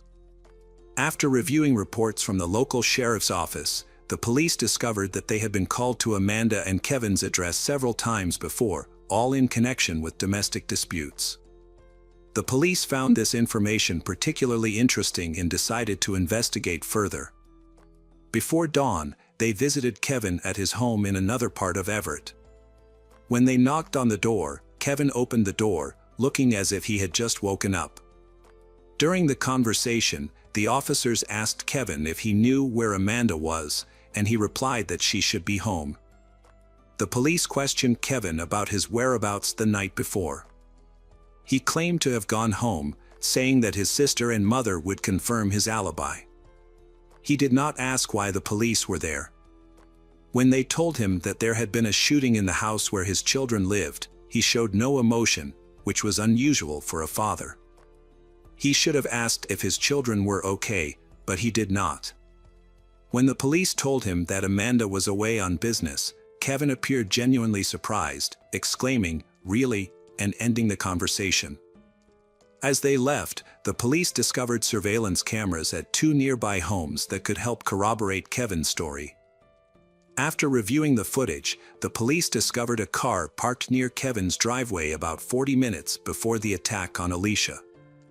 The footage showed someone resembling Kevin walking out the front door, getting into the car, and driving away, contradicting Kevin's claim that he had been home all night. The recording was not clear enough to confirm the identity of the person as Kevin. To gather more information, the police reviewed footage from another camera, which gave them a closer look at the car, but did not help identify it. All they could see was that it was a light-colored car. They fast-forwarded the footage and saw the car return about 20 minutes later. However, they now noticed a crucial detail: the right front tire of this car was different from the other 3. The 3 tires were light-colored, while the right front tire was dark. The car stopped near Kevin's house, and the same person seen in the first footage got out of the car and walked back to the house. Whoever this man was, he had entered the house about 20 minutes before the 911 call about a shooting started coming in. The car then drove away and never returned. It was a 15-minute drive from Kevin's house to Amanda's, meaning the car had enough time to get to Amanda's house, or it may not have been involved in the shooting. Amanda first learned of younger sister Alicia's death when her father called her, just hours after the tragedy. Amanda was in New York at the time, away from her family. Alicia's death was especially devastating, as she had recently married and was looking forward to starting a family of her own. When police questioned Amanda about potential suspects, she immediately pointed to her ex-husband Kevin as the likely culprit. During their 8 years together, Amanda endured physical abuse, leaving her bruised. Even after their divorce in June 2017, Kevin's behavior did not change. He continued to threaten Amanda, causing her to fear for her safety. Following a court ruling in August 2017, Amanda was awarded full custody of their 3 young children. The court ordered Kevin to pay $800 a month. This marked a new beginning for Amanda, as she rebuilt her life in Everett, Washington. Surrounded by the love and support of her family, Amanda overcame the challenges of being a single mother. Kevin threatened Amanda, saying he would kill her. As a former soldier, he had been trained. Amanda believed she was the target of the attack, but younger sister died. She even obtained a restraining order against Kevin, but he violated the order several times. Kevin frequently loitered outside her home, peering through windows and instilling fear in Amanda and her 3 children. Although he ignored the restraining order, he was never charged by the police. In one particularly disturbing incident just weeks before her sister was murdered, Amanda was brutally beaten as she got out of her car. She was returning home late at night and had parked in the driveway next to her house. She didn't see the attacker's face because the attack happened so suddenly, but she was certain Kevin was the culprit. Kevin Lewis, 30, was initially the prime suspect in the death of Alicia Canales McGuire. Police believed he was targeting his ex-wife. However, Kevin did not know Amanda was in New York, nor did he know Alicia was babysitting Amanda's children while she was away. Police found discrepancies. If the person in the video was indeed Kevin, he would have been home during the entire time of the shooting. Furthermore, his sister and mother had provided Kevin with a solid alibi. Therefore, the police continued to investigate and look into what happened. Upon returning to Amanda's home, the police re-examined the crime scene. Ballistics experts determined that Alicia was shot with the door partially open. The shooter fired at least 7 shots from outside the house, then fired inside. Evidence at the crime scene showed that the shooter fired multiple shots while standing next to the garage, then moved toward the door and fired again from inside. Alicia's autopsy revealed that she died from multiple gunshot wounds to the head and torso, with a total of 5 shots hitting her. 2 of the shots caused gunpowder wounds, suggesting they were fired at close range. Although the medical examiner was unable to determine the exact order of the shots, it is believed that the 2 head wounds may have been the final shots. Forensic analysis confirmed that all 7 shell casings found at the scene came from the same type of gun. The wounds to Alicia's head were consistent with shots fired at close range. The shell casings found at the crime scene also caught the attention of police because the type of shell casing was uncommon. It was a Russian-made shell casing under the brand name Telamo. Since this was not a common brand, police hoped to identify the seller or buyer of the bullets. After investigating, they discovered that a Walmart store near the crime scene had sold the bullets. A Walmart representative informed police that a man had purchased the bullets and that they had surveillance footage of the transaction. After reviewing the footage, which was recorded on September 18, 2 days before Alicia died, police thought the buyer might be Kevin. However, they were wrong, as the man in the footage was not Kevin. The buyer paid with a credit card, allowing police to obtain his name. After investigating this new lead, police found no connection between the man and Kevin, Alicia, Amanda, or the nanny. Therefore, police needed to find new evidence to move the case forward. Amanda says that at first their relationship was good, but eventually he became violent and started hitting her. The relationship ended in a messy divorce, with a restraining order and full custody of the children awarded to Amanda. Amanda was devastated to learn that it was Alicia who died in the shooting. Believing it was a case of mistaken identity, she believed the bullets were meant for her and told the police that Kevin was the attacker. However, according to surveillance cameras, Kevin was home at the time of the shooting. During the investigation, the police reviewed the footage taken the night of Alicia's death again. Now they noticed something they had not noticed before. This low-quality recording showed Kevin leaving the house, walking to the car and getting into the back seat behind the driver. But why wasn't he in the front passenger seat? In search of an answer, the police concluded that someone else was in the front passenger seat. So, when the car pulled up in front of Kevin's house, there were probably 2 people in the car. Police had no evidence that Kevin was involved in Alicia's death, but they collected evidence of Kevin's attacks on his ex-wife Amanda and arrested him in November 2018. He was sentenced to 3 years in prison, and Alicia's case remains unsolved after more than a year. A breakthrough in her case came in 2019 when a woman contacted the police station with crucial information. The woman reported that she had attended a party near Spokane, where she met a girl who claimed to be involved in a murder. This girl, Angelica, bragged about being hired to commit a crime on York Road, the same location where Alicia was shot and killed. Even though Spokane is a 5-hour drive from Everett, police decided to follow up on the lead. According to the woman, Angelica mentioned that she and her boyfriend were involved in the case, saying that the victim died from a gunshot wound to the head, fired from a corner. They were hired by the children's father. Furthermore, Angelica said that they had taken the life of the wrong person. It was a case of mistaken identity. The police have never released details about this case. Only the police and family members know that Alicia was shot in the head. Considering that Angelica knew many details about the crime, the police were interested in this information. During the search for Angelica, the police discovered that her real name was Alexis Hale. On her social media profile, they found photos of her holding a 9mm pistol, which could be the murder weapon. In addition, some videos show a man in the background, identified as her boyfriend, Hayden Phelps. A video posted by Alexis on the night of Alicia's death shows her filming through the windshield of a car, analyzing traffic signs. Police were able to pinpoint the exact location of the car, about a 10-minute drive from Kevin's house. A few days after Alicia's death, police discovered a video of Hayden bragging about a large sum of money. Further investigation led them to a social media post by Hayden, where they found 5 comments, one of which was from his aunt. When they looked at her profile, they realized she was also Kevin's mother.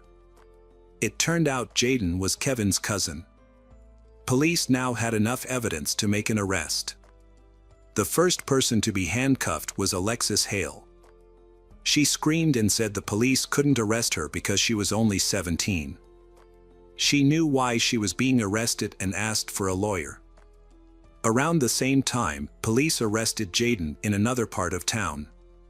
To build their case, police analyzed phone records from both Hayden and Alexis, revealing a trip from Spokane to Everett that coincided with the shooting. Alexis did not tell police anything.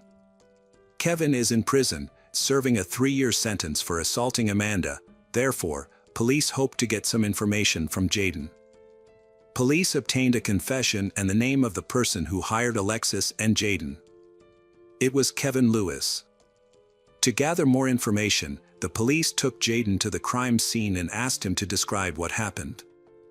Hayden began explaining how Kevin brought him there and showed him where the house was, and then Hayden took Kevin home. Hayden was then asked by the police to describe what happened when his girlfriend Alexis knocked on the door. Hayden explained that the door was ajar and Alicia stuck her head out and saw Alexis walking out the door. As Alexis was walking away, Hayden rounded the corner and started shooting. Alicia closed the door, but Hayden opened it again and continued shooting. He fired 2 more shots before Alicia was able to close the door. Hayden then said that he ran from the crime scene. Kevin Lewis was arrested on charges of aggravated murder with a firearm, conspiracy to commit murder, and solicitation of murder in connection with the death of Alicia Canales McGuire in 2017, while he was serving time for assaulting his ex-wife Amanda. The 2 people involved in the case are Hayden Phelps and Alexis Hale. Hayden, then 20, pleaded guilty to first-degree intentional homicide in July 2020 and was sentenced to 31 years in prison. Alexis, then 18, also pleaded guilty and received the 15-year sentence. During his trial, Hayden testified that he committed the crime for money and street cred. Hayden used the money Kevin paid him to get tattoos and buy a pair of Timberland boots and a Ferragamo belt. He claimed Alexis took the handgun from a family member and he split $200 with her. Kevin pleaded not guilty and went to trial later that year. The prosecution claimed that Kevin paid Hayden and Alexis $2,400 to harm his ex-wife Amanda, but that they were mistaken identities and caused Alicia's tragic death. Hayden and Alexis claimed that Kevin gave them the address. And Hayden claimed that he did not know who the target was, only the address. Hayden received the payment after dropping Kevin off at his home. Hayden and his girlfriend Alexis then returned to the location Kevin had indicated. They got out of the car and approached the house, with Hayden stopping near the garage and Alexis knocking on the front door. When Alicia answered, Alexis left and Hayden continued to fire until he ran out of ammunition. Hayden initially fired from his position near the garage and then went up to the front porch to fire the remaining shots. He pointed the gun at the house, aiming at Alicia's neck and head area. They then drove away but quickly returned, concerned that they might have left a glove at the scene. However, when they saw a police car, they turned around and left the area, using GPS directions to drive back to Spokane. The defense argued that Kevin never actually used the word kill when speaking to Jayden, and said that Kevin only said to get the target off the road. However, the prosecution countered that Kevin had a history of violence and had threatened Amanda. In November 2021, Kevin Lewis was convicted of first-degree murder after a 6-week trial, with the jury reaching a verdict in less than 3.5 hours. He was sentenced to life in prison without parole in January 2022. As part of his sentence, Kevin was also banned from contacting his ex-wife and children for the rest of his life. He is currently serving his sentence at the Washington State Prison in Walla Walla County. Hi everyone, thanks for returning. Let's unravel another perplexing mystery. The case of Velma Barfield. Velma Barfield was born on October 29, 1932, in Eastover, North Carolina, but grew up near Fayetteville. She is the second child in a family of many children and lived a life of abject poverty in rural North Carolina. Her family worked on a small farm growing tobacco and cotton. Her father, Murphy Bullard, was worn down by the struggles of farm life and had a temper as unpredictable as the weather. Velma claimed that her father was physically and sexually abusive to her and her sisters, though other relatives denied this. Her mother, Lillian Bullard, often suffered the most from her husband's anger. In There, love is a luxury that is hard to come by. This causes Velma and her siblings to experience a childhood deprived of affection and constantly threatened with violence. When Velma was young, she noticed the financial differences between her family and her peers. This awareness led to her first criminal activities. She started taking small amounts of money from her father to buy items her classmates had. She became more and more thieving when she stole $80 from an elderly neighbor. When her father found out, he beat her severely, and Velma stopped stealing for the rest of her childhood. Raised in a Christian home, Velma found comfort in her Bible, holding on to her faith despite her troubled home life. She has always considered her early exposure to religion an important factor in her chaotic life. However, as she entered her teenage years, the emotional wounds from her upbringing began to shape who she would become. World War II caused upheaval around the world. The war was over, but it still caused her family more difficulties and stress. Like many of her generation, Velma was forced to grow up early. Her dreams and aspirations are often overshadowed by the demands of life and family responsibilities. However, during this challenging time, her resilience and determination emerged, traits that would come to define her both admirably and tragically. When Velma entered early adulthood, her desire for a life beyond the limitations of her home grew stronger. She dreamed of escaping. At 17, she left school.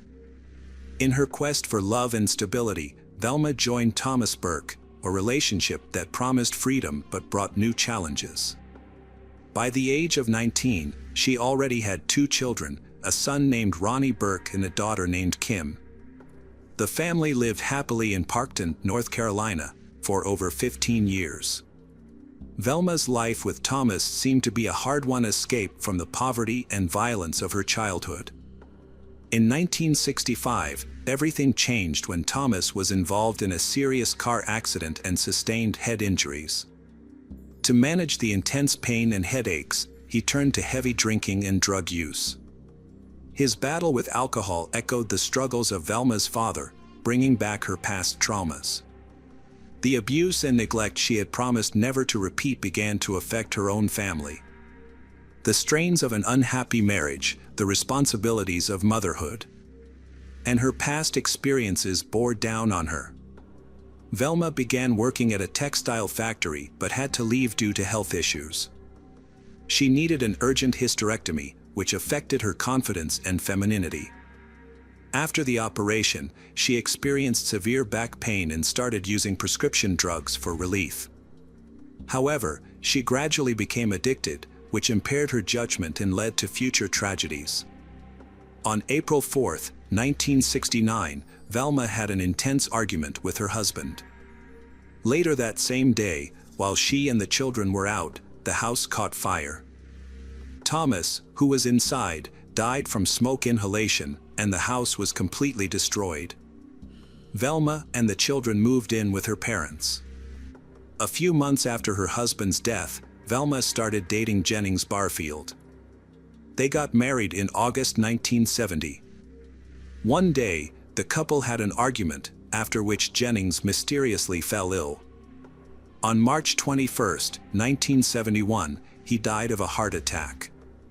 Velma moved back into her parents' home. Shortly after, her father passed away from lung cancer.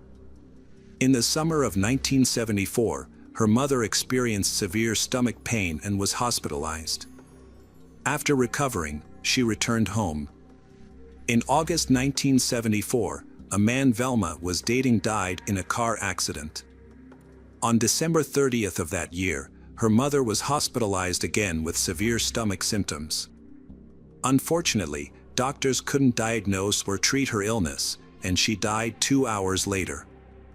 No autopsy was conducted. A series of mysterious deaths occurred around Velma. Her son Ronnie expressed sadness and confusion, questioning why God would allow such suffering to befall his mother, a devoted Christian. Meanwhile, Velma's addiction created financial difficulties, leading her to make another poor decision: check forgery. However, her dishonest actions came at a cost. The people around her no longer believed her.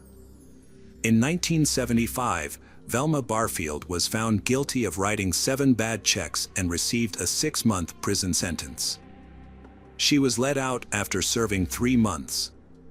Following her release in 1976, she found work caring for elderly individuals.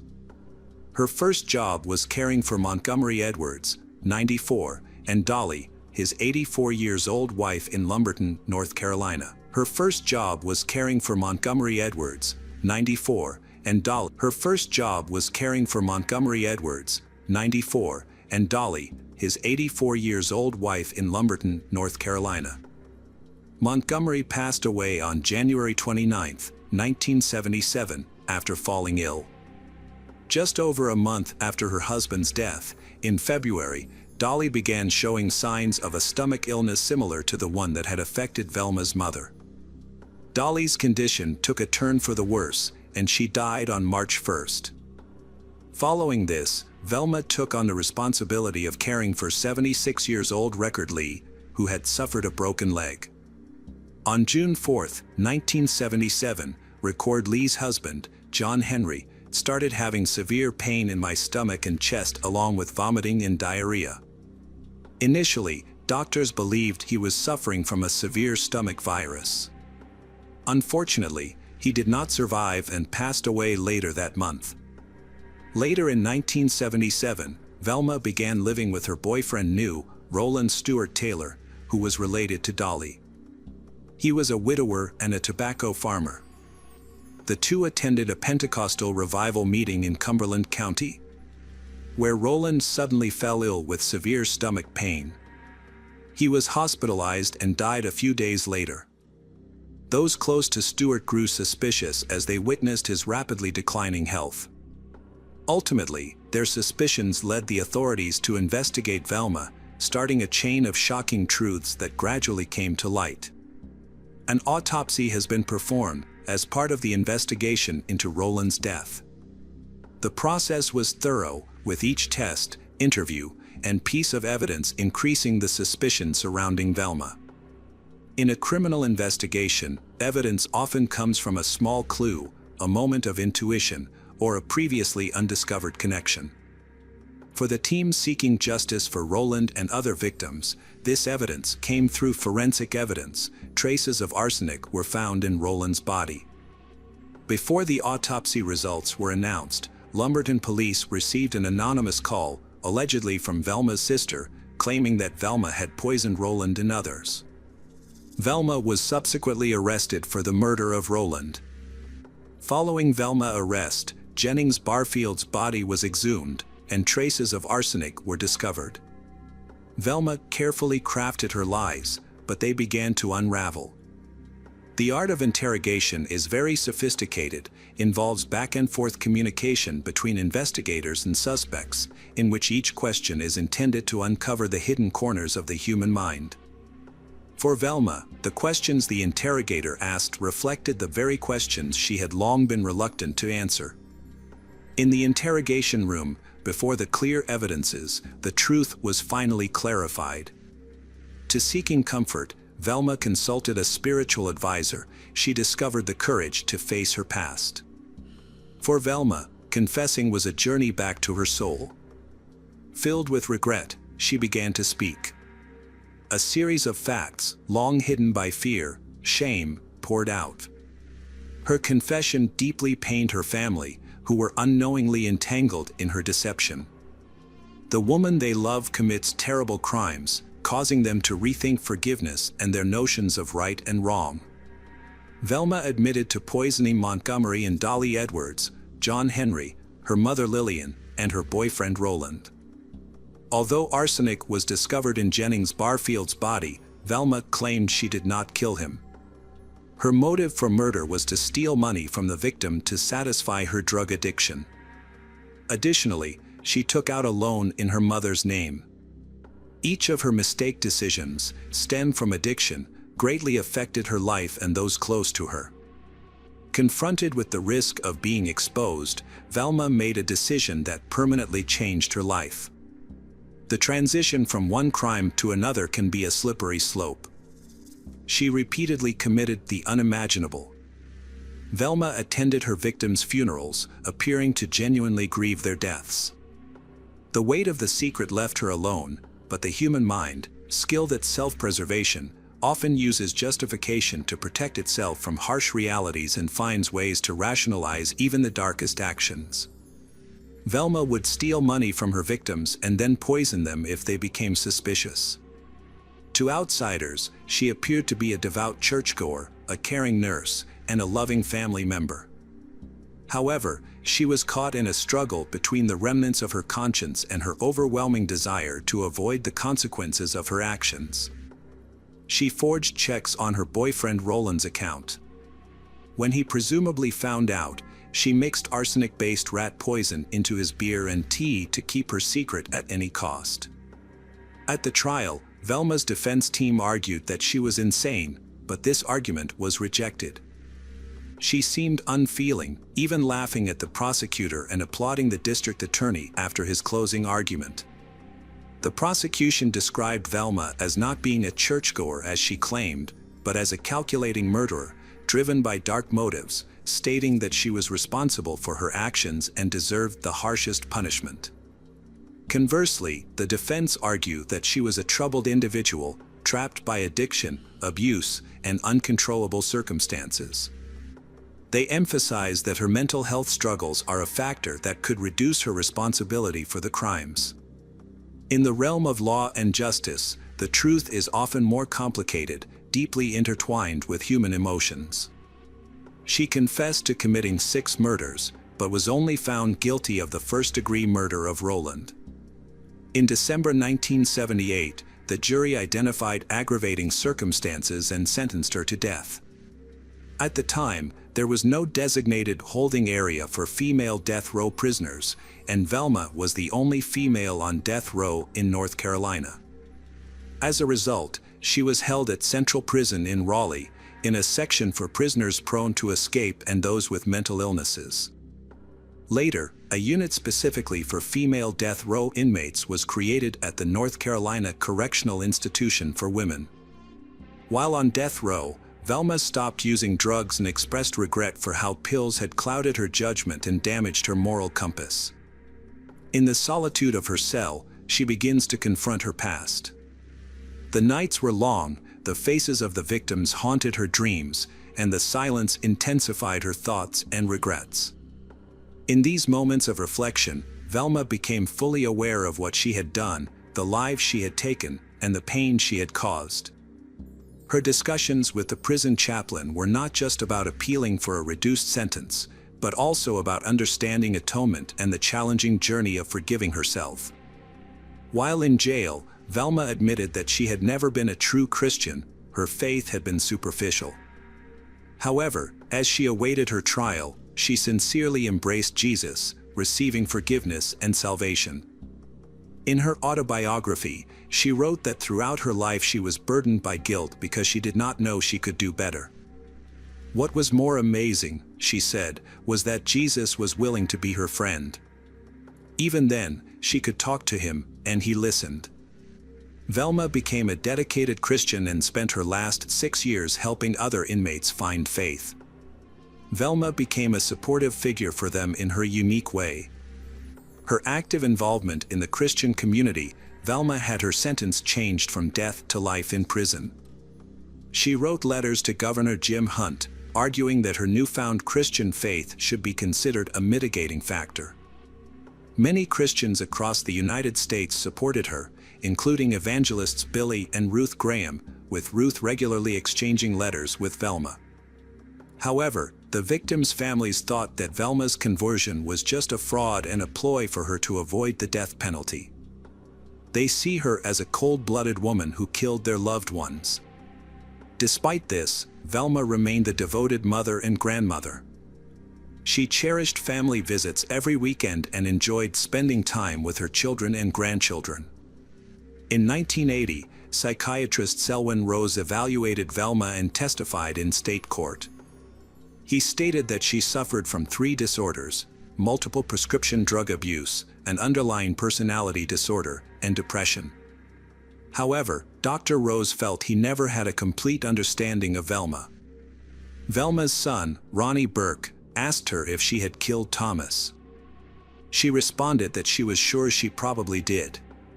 She couldn't remember clearly but believed she had left a cigarette or match in the bed and then closed the door, leaving her drunk Thomas to sleep in their burning house.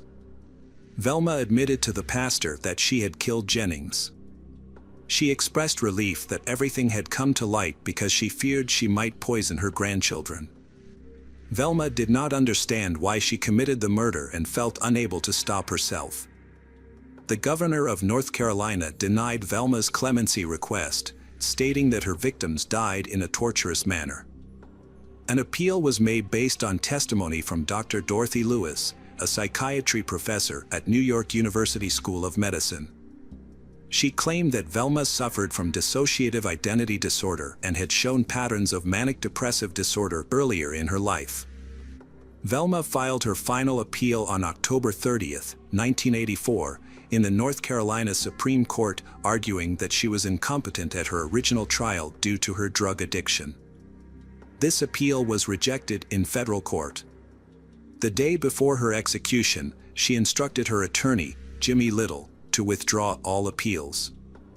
In her last hours, Velma chose to reflect and pray, finding solace in her faith. During that time, the renowned pastor Billy Graham spoke with her over the phone, saying that in a way, he envied her because she was going to get to heaven before he did. Before her execution on November 2, 1984, at Central Prison in Raleigh, Velma released a statement expressing her remorse for the pain she had caused. She acknowledged that everyone had suffered, including all the connected families, and offered her apologies. She also extended her gratitude to everyone who had supported her over the past 6 years, expressing appreciation for her family, her attorneys, and all those who had shown her kindness, including the prison department staff. She was thankful for everything they had done for her during those 6 years. She chose cheese doodles and a Coca-Cola for her last meal. She had her final visits with family and friends and mentioned that entering the gas chamber at 2 a.m. would be her gateway to heaven. She wore pink pajamas for the execution, with a stethoscope and heart monitor attached to her chest. A wheeled gurney was brought to her cell, and she was strapped onto it before being taken to the execution chamber shortly before 2 a.m. Outside the prison, several groups of protesters gathered, including both supporters and opponents of the death penalty. Some protesters criticized Governor Hunt for lacking mercy and compassion, believing that the condemned could still contribute positively by helping fellow inmates while serving life in prison.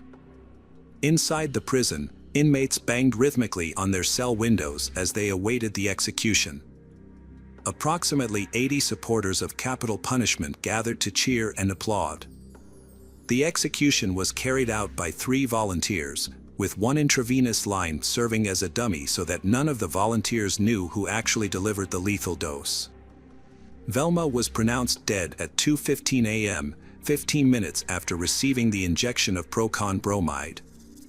Witnesses to the execution said Velma died peacefully, with no signs of pain. Around 300 death penalty opponents held a silent vigil, holding candles that were extinguished at the moment of her execution at 2:25 a.m. Velma's body was transported by ambulance to a medical school, fulfilling her wish to donate her organs for transplantation. She was later buried in a small cemetery in North Carolina beside her first husband, Thomas. Hello again, true crime fans. We've got another mysterious case to explore. The case of Lauren Hugelmayer. Raleigh, a rapidly growing city in northeastern North Carolina, is known for its rich history and beautiful oak trees. However, on September 1, 2017, a horrific crime rocked the city. That morning, at approximately 1 a.m., the Raleigh Police Department's 911 dispatch center received a call from 28-year-old Matthew Phelps. Phelps was distraught and said he had accidentally stabbed his wife, Lauren, to death while he was dreaming. He then suddenly woke up to find his wife lying in a pool of blood on the floor. "I took too much cough medicine and it affected me," Matthew explained to the operator, saying that it could cause a cold, but it made him feel better. He admitted that he had been unable to sleep at night. The operator asked Matthew to check on his wife, asking if she was breathing and if there was any visible movement in her chest. Matthew replied, "No, she didn't move." Then he noticed the blood on him and said it was dry, not wet. During the conversation, Matthew finally revealed the reason behind his strange behavior and revealed the events that led up to the incident. Patrol officers from the Raleigh Police Department arrived at Matthew's home on Patuxent Street. Upon entering the home, they found Lauren, 29, lying motionless on the floor, a bloody knife on the bed, and cough drops on the bathroom counter. Despite showing no signs of life, Lauren was taken to the hospital by paramedics, where she was pronounced dead. The investigation into Lauren's death led police to have conflicting theories about whether it was an accident or a targeted murder, after which they brought Matthew in for further questioning. An autopsy revealed the horrific extent of Lauren's injuries, with 123 stab wounds, including 44 to the face and the rest to the head, neck, and arms. The couple's social media profiles, which contain hundreds of photos, show a happy relationship.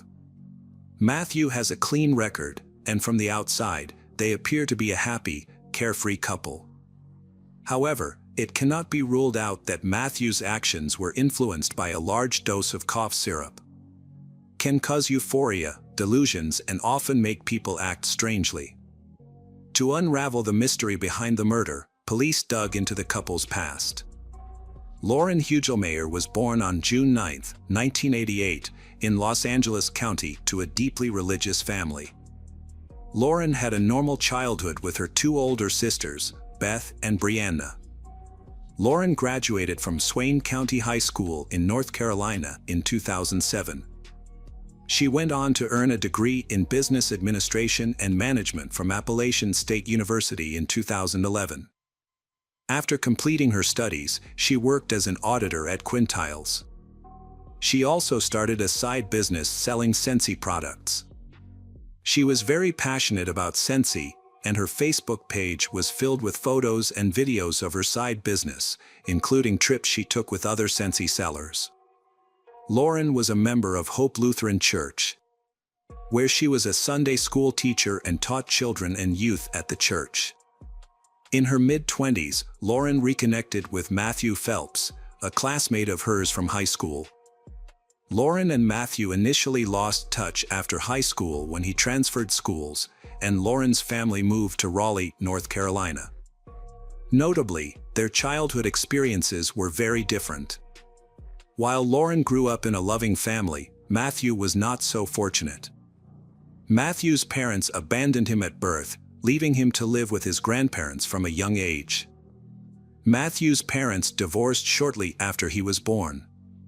His biological father was not interested in him, and his mother remarried several times but never gave Matthew a family or a lasting relationship with any stepfather. Matthew grew up without parents, and despite his grandparents' best efforts to love and care for him, he felt a deep emotional void. This could have led to behavioral problems from an early age. He began hanging out with bad friends and developed a habit of abusing drugs and alcohol during his high school years. Matthew and his friends were known to regularly use quercetin, the same drug he claimed to have taken before attacking his wife. Of course, high doses do not cause a high, but Matthew and his friends took advantage of it anyway. Because of his addiction, Matthew's grandparents were forced to withdraw him from public high school and enroll him in a private Christian academy. This was successful, and Matthew improved significantly, earning better grades and eventually graduating. He then attended Clear Creek Baptist Bible College in Pineville, Kentucky, and graduated in 2011. Matthew was the one who came across Lauren's photo and realized they knew each other. After some hesitation, Matthew contacted Lauren through Instagram, liking every photo she posted.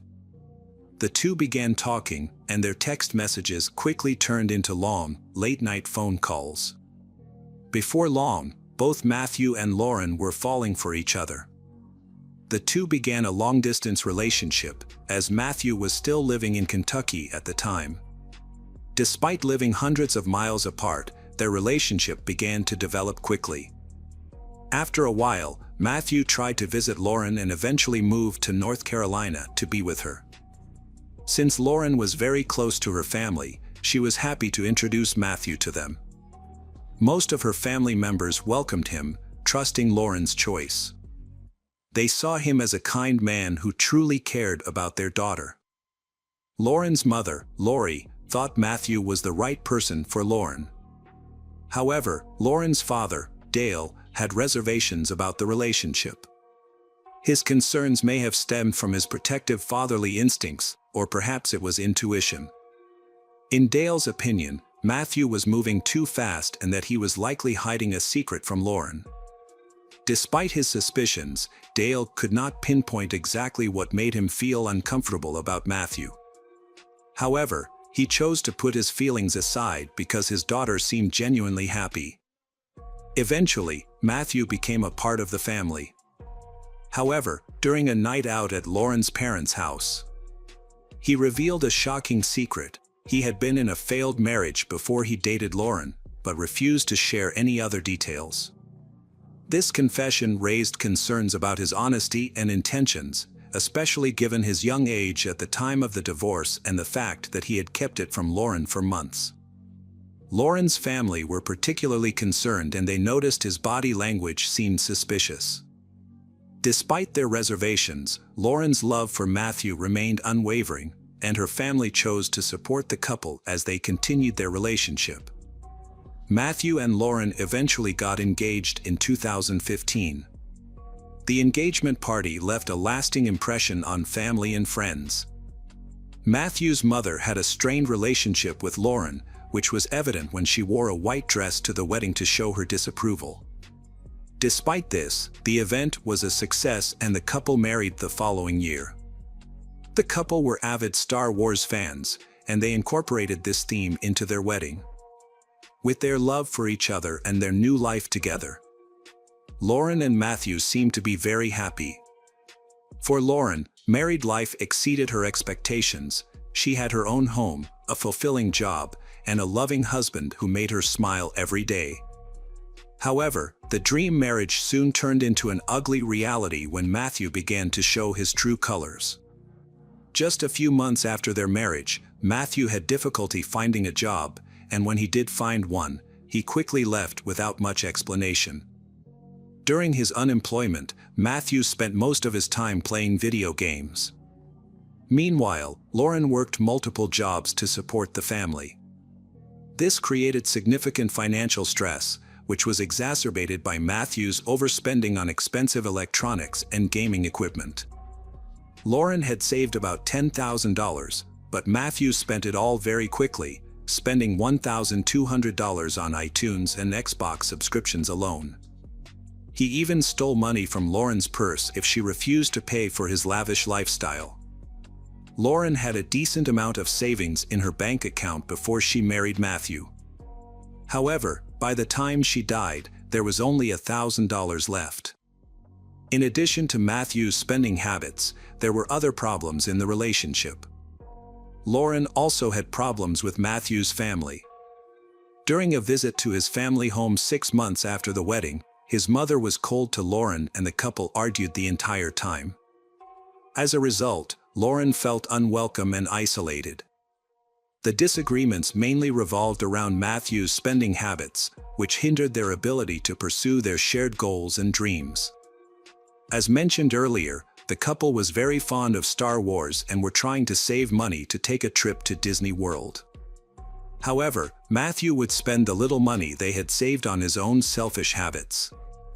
And Lauren suspected that Matthew was having an affair with their neighbor, with whom he frequently socialized.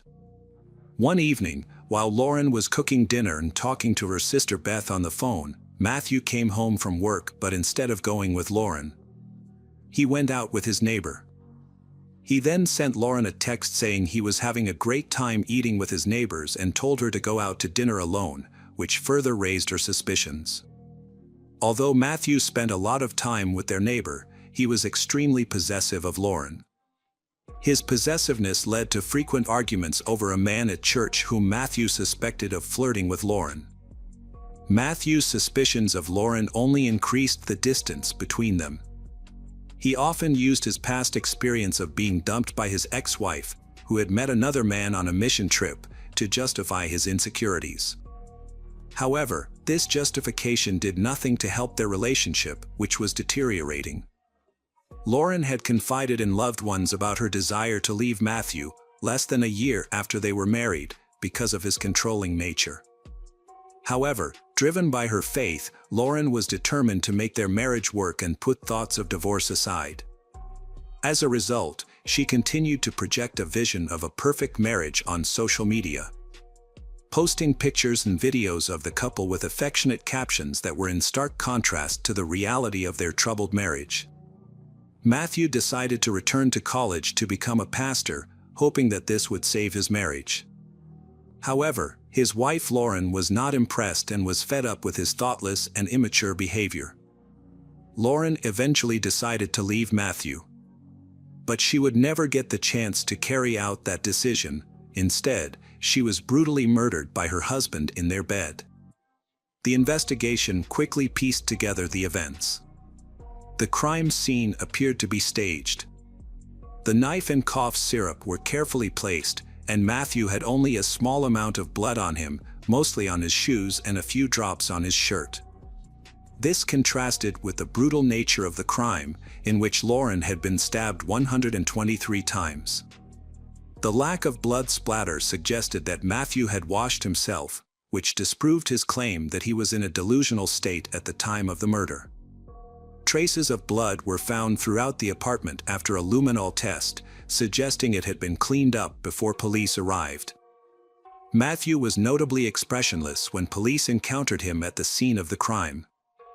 Cough syrup manufacturer Bayer later issued a statement denying any link between the syrup and the violent behavior.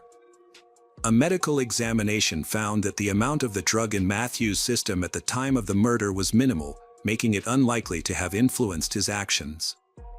Despite this, Matthew maintained that the cough syrup was the cause, prompting police to continue searching for further evidence.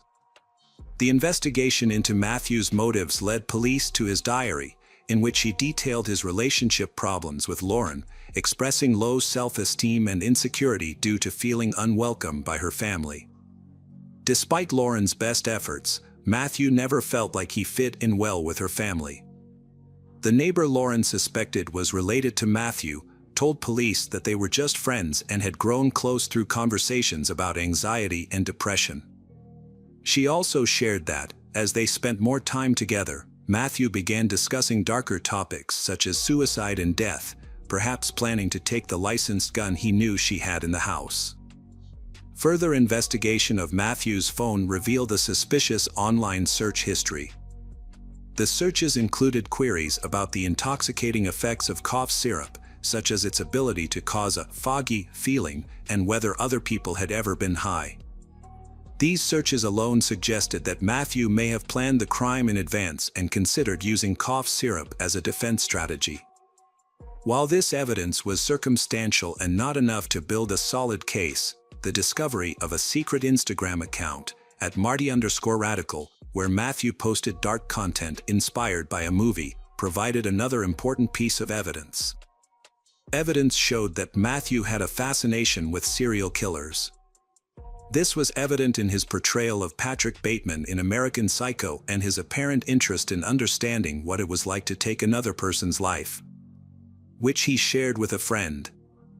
Before killing Lauren, Matthew posted a photo on Instagram with the statement, "Everyone thinks I'm a serial killer," and the hashtag, "Found an angel to kill." His Instagram account frequently referenced demons and evil. When the trial began, prosecutors felt they had enough evidence to prove that Matthew had intentionally killed Lauren. However, the defense argued that this action was out of character for Matthew and attributed his behavior to his unstable and depressed mental state at the time. To support this claim, they presented several letters from Matthew's co-workers to the judge, asserting that this was out of character for Matthew. The prosecution called Matthew's ex-wife to testify, contesting his earlier claims that she had cheated on him. Instead, she claimed that Matthew had been unfaithful throughout their marriage. Their marriage, which suffered from similar problems to his marriage to Lauren, included his refusal to work, overspending, and not contributing to their shared goals. These problems eventually led to their separation.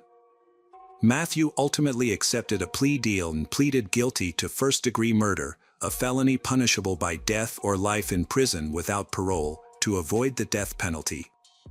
When asked to confirm his understanding of the plea, Matthew replied, "Yes, sir." He also admitted to stabbing his wife, Lauren Hugelmeyer, multiple times. On October 5, 2018, the case against Matthew Phelps came to an end when he was sentenced to life in prison without parole. At his sentencing, Matthew addressed Lauren's family and apologized, saying that he deeply regretted taking Lauren's life, which he admitted had deeply affected many people. Lauren's family did not accept Matthew's apology, finding it hollow and insincere. In response, a family member expressed anger and hatred towards Matthew, stating that they could never forgive him for his insensitive actions. To this day, Lauren's family still feels guilty for not intervening when they knew the relationship had taken a turn for the worse. To help others like their beloved Lauren, they founded an organization called Lauren's Light, which raises awareness about abusive relationships and domestic violence. Hello friends, welcome to our channel. Today we're going to take a look at another horrible case with you. The case of Lori Slasinski. Lori Slasinski was born on September 21, 1981, to her parents, Casey and Arlene Slasinski.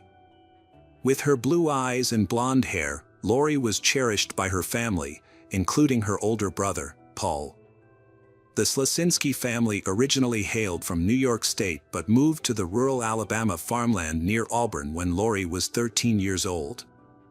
Growing up in the countryside, Lori developed a strong love for animals. Her friends described her as beautiful, and she enjoyed spending time with them, watching movies, riding her bicycle, and playing video games. Alongside her enjoyment of life, she was quite dedicated to her studies, and her family did their best to support her. After graduating from high school, Lori decided to attend Auburn University, where she chose to major in psychology and minor in criminology. To help her transition to college life, her parents purchased a mobile home for her to live in off-campus, situated in a well-kept trailer park popular among students. She lived there with her cherished dog, Peanut, a Yorkshire Terrier. Lori maintained a strong relationship with her family, with her mother calling her every day to see how she was doing. In 2005, she graduated with honors from Auburn University. Shortly after, she started working at the East Alabama Mental Health Center while continuing to live in a trailer park. She also planned to pursue a master's degree in psychology in the near future. Lori's family was proud of her accomplishments, unaware of the trouble that was on the horizon. On June 10, 2006, 24-year-old Lori planned a girls' night at her best friend Lindsay Braun's house. They intended to have drinks and watch a movie. Lori met Lindsay in their junior year at Auburn University, and they quickly became friends due to Lori's sweet and outgoing personality. Their friendship strengthened further when they both started working at the same mental health facility after graduation. Around 6:30 p.m. on June 10th, Lori called Lindsay to say she was stopping at the store before heading to her house for movie night. Unfortunately, she never arrived. Lindsay became concerned when she didn't hear from Lori that night or the next day. She called Lori multiple times and left messages on her answering machine but received no response. When Lori failed to show up for work on Monday, June 12, Lindsay became very worried. It was unusual for Lori to miss work without notifying anyone. After Lori missed work again on Tuesday, June 13, Lindsay and another coworker decided to check on her at home. When they arrived at Lori's trailer, Lindsay noticed that Lori was not there. The door was unlocked and the air conditioning was running, which was unexpected. Inside, Lindsay saw that Lori's dog, Peanut, was in his crate.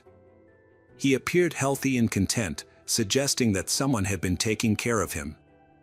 Remarkably, his crate was clean, despite Lori being missing for several days. Lindsay sensed something was wrong, as it was unusual for Lori to leave her pet unattended. She recalled that Lori had placed 3 rugs on her kitchen floor because the dog wouldn't walk on the tile. However, those rugs were now missing, as well as the outside trash can. Later that day, June 13, 2006, Lori's mother, Arlene, received a call from her workplace about Lori missing work for 2 consecutive days.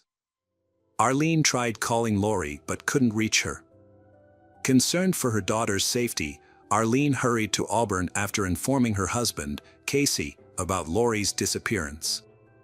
When she arrived, Arlene entered Lori's trailer and noticed something was off. The door was slightly open, and Lori's bed was neatly made, but Lori was nowhere to be found. Her car was also missing. Upon further inspection, Arlene saw that several items were missing: Lori's kitchen rugs, a pillow from her couch, a Galileo thermometer, a green trash can that Lori used for her rake and shovel, and the phone cord for her landline. A sense of alarm started to rise in Arlene as she understood that something terrible had happened. She officially reported her daughter missing, but still holding out hope that she would return. The police began their investigation and searched Lori's trailer home. While they didn't find any clear evidence pointing to a suspect, they did see signs of a struggle and scuff marks on the wall. On the bed sheet, they discovered semen and found traces of blood on the doorknob. A coat hanger and a single golden hoop earring were also collected from the scene. On June 10, 2006, police obtained surveillance footage showing Lori at an Alabama Walmart, marking the last confirmed sighting of her. After this, no one knew what had happened to her. Later that afternoon, Arlene received a phone call from one of Lori's friends, a 25-year-old named Daryl Richard Ennis, commonly known as Rick. He claimed he had seen Lori on the day she went missing and suggested that she might have gone off to make a drug deal. Lori had met Daryl at the bowling alley where he worked and often spent time there while she was a student. Arlene recognized Daryl because Lori had invited him to celebrate Christmas with their family in 2005, feeling sorry for him since he had no family of his own. However, Arlene found it hard to believe Daryl's story. Despite Lori's friendship with him, she was convinced her daughter would never be involved in drug dealing. Arlene suspected that Daryl was lying but had no idea why he would make such a claim. Daryl provided the police with information about Lori's disappearance, but before they could act on it, a shocking discovery occurred. On June 14, 2006, just 4 days after Lori went missing, her car was discovered fully engulfed in flames near the bowling alley where Daryl had previously worked. This shifted the investigation from a missing persons case to a potential homicide. Investigators noted that the fire destroyed any evidence that might have been in the car, but Lori was not inside when it burned. Nearby, a hand-rolled cigarette was found on the ground, along with a gas can located in the woods. This incident deeply distressed Lori's family, leading them to believe that something terrible had happened to her. The only lead they had at the time was the information provided to Arlene. When Daryl was questioned, he repeated the same story he had told Arlene but added more details. He stated that he and Lori had grown marijuana together and suggested that she might have gone off to sell her portion of it. He also mentioned that Lori could have been involved with some dangerous people. The police searched Lori's trailer, but despite a thorough investigation, they found no evidence of her dealing drugs. During the interview, investigators noticed several scratches on Daryl's hands and arms, which he said were from his dog. Investigators uncovered troubling information from Lori's friend, Lindsay. During their last phone conversation on the day Lori disappeared, Lindsay heard Daryl speaking in the background. Since Daryl was a friend of Lori's, Lindsay didn't think much of it at the time. When Lindsay texted him to ask about Lori's whereabouts, he replied that Lori was fine when he left her. Lindsay also told investigators that before Lori went missing, she had mentioned that he had written her a love letter, but she did not feel the same way. Lori had expressed to Lindsay that she was not romantically interested in Daryl and intended to discuss this with him. Investigators later learned that Daryl had informed his friends about his letter and Lori's rejection. When police re-interviewed him to confront him with new information from Lindsay, he admitted to meeting her just hours before Lori disappeared. He maintained that Lori was in good spirits and was getting ready to go to the store when he left her house. However, detectives identified several inconsistencies in his story, which led them to consider Daryl their main suspect. Their suspicion intensified after searching his car, where they found several significant items, including a knife, cleaning supplies, and handcuffs. Investigators started digging into Daryl's past to find more evidence, but they were unprepared for the shocking discoveries. They uncovered that Daryl, at just 12 years old, had murdered his mother and stepfather. On March 3, 1993, only 10 months after their marriage, Daryl killed his mother, a well-liked churchgoer, by first shooting her in the face and then beating her to death with a baseball bat in their trailer in North Montgomery, Alabama. His stepfather, Eddie Joe Flowers, suffered the same fate when Daryl shot him in the face with a shotgun upon his return from work. After the murders, Daryl drove the family car and crashed it into a fence along the highway. Alabama State Trooper John Clark found Daryl walking on the road. When asked about his parents, Daryl admitted that he had killed them. During a search of the backpack he was carrying, Detective Clark discovered a kitchen knife and ammunition for both a 12-gauge shotgun and a .22 caliber firearm. When questioned about his motives, the emotionless 12-year-old stated that he was angry because his parents planned to move, and he didn't want to leave his school. Investigators believe that Daryl lived with his parents' bodies while still attending school. He also confessed that he intended to kill his 3 stepsisters, which shocked the investigators. Although his murders were horrific, he was too young to be tried as an adult. As a minor, he received a 9-year prison sentence for the double murder. After his release, he moved to Auburn, where he met Lori Slasinski. When Lori went missing, Daryl became the main suspect. However, despite his criminal history and the abundance of circumstantial evidence, authorities could not charge him with Lori's murder without her body or any direct evidence linking him to the crime. A few weeks after being interviewed by detectives, he left Auburn and eventually settled in Huntsville, Alabama, in 2007. By that time, Lori's case had grown cold. After moving to Huntsville, Darrell quickly moved in with a roommate named Abram. Abram noticed that Darrell had brought kitchen rugs with him, which he said were a gift from someone. Darrell also mentioned to Abram that he was in love with a woman from Auburn who had mysteriously disappeared, but he did not reveal her name. Abram thought these conversations were normal until he discovered his troubling past. This prompted him to ask Darrell to leave immediately. When Abram returned to his apartment, he found it in complete disarray. The police later recovered the rugs, and one of them tested positive for Darrell's blood. Abram also recalled seeing a Galileo thermometer in Darrell's room before he moved in, which was the same type that was missing from Lori's home. Unfortunately, the police were still unable to connect Darrell to Lori's murder, as the main suspect remained unidentified. The case stayed unresolved, leaving Lori's heartbroken family searching for answers for years. For many years, there were no developments in the case. Then, in 2016, Mark Whitaker, a special agent with the Alabama State Bureau of Investigation, established a cold case unit to re-examine Lori's disappearance. He worked with his longtime partner, Agent J.W. Barnes. Lori's case was their first focus. They revisited the evidence, sent some items to forensic labs for testing, and conducted multiple interviews. As they reviewed the evidence, Darrell became their primary suspect. Agent Mark was aware of Darrell's past and felt strongly that he had harmed Lori, but he struggled to find enough evidence or a body to prove his guilt. In an unexpected turn of events, Agent J.W. Barnes, who is Agent Mark's partner, discovered a crucial piece of evidence while reviewing old files. He found an unopened report in an envelope that had been untouched for 10 years. After Lori disappeared in 2006, the police collected evidence from her trailer, but no one followed up until the results were finally analyzed. The analysis revealed that semen found on Lori's bed sheet and blood on the inside of the front door matched the DNA of Darrell Ennis. With this evidence, investigators were able to build a strong case against him, leading to an indictment in 2018.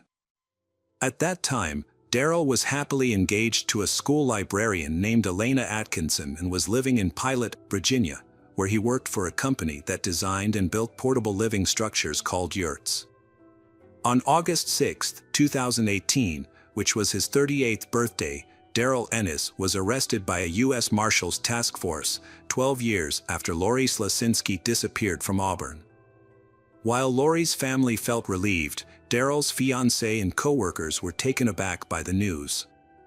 He faced 2 counts of capital murder. The trial finally started on April 1, 2022. The prosecution presented evidence suggesting Darrell's involvement in the crime, including a cigarette butt found in Lori's bed sheet that contained his DNA. In response, the defense claimed that police might have taken the cigarette from Darrell's home and planted it at the scene. They also attempted to undermine Lori's character, suggesting she was a drug dealer to account for his DNA being on the bed sheet. Darrell claimed he had consensual sex with Lori before she disappeared, implying that they were still intimate despite her rejecting him. However, his account lacked credibility, especially after 2 witnesses provided shocking information. One former co-worker from Alabama, Jeremy Brooks, reported that on June 9, 2006, just 1 day before Lori's mysterious disappearance, he received a call from Darrell. He asked Jeremy if he could bring him gas and if he could keep the gas tank. Jeremy refused and recounted. He said he had run out of gas and wanted me to help him. Later, after police discovered Lori's burned car, they found a gas can that matched the description of a can missing from the bowling alley where Darrell worked. Terry Booth, a former co-worker from South Carolina, shared a disturbing experience she had with Darrell years earlier. She recalled asking him why he had moved from Auburn, to which he responded that he needed to get rid of a body. At the time, Terry believed he was joking, but Daryl's later arrest for the murder of Lori changed her perspective. Despite Daryl consistently denying the allegations and asserting his innocence, the jury reached a guilty verdict after 2 days of deliberation. He was initially facing the death penalty. However, the district attorney decided to remove that option after consulting with Arlene. Arlene expressed that agreeing to a life sentence without parole for Daryl would spare her from lengthy appeals while ensuring he would remain incarcerated permanently. On April 14, 2022, he was sentenced to life in prison without the possibility of parole and is currently held at the William E. Donaldson Correctional Facility in Bessemer, Alabama. For Arlene, this verdict brought mixed emotions. With tears in her eyes, she expressed that it forced her to confront the painful reality that Lori would never return home, a hope she had clung to in her heart. In reflecting on Lori Slasinski's tragic story, it's impossible to ignore the heart-wrenching details that unfolded throughout her case.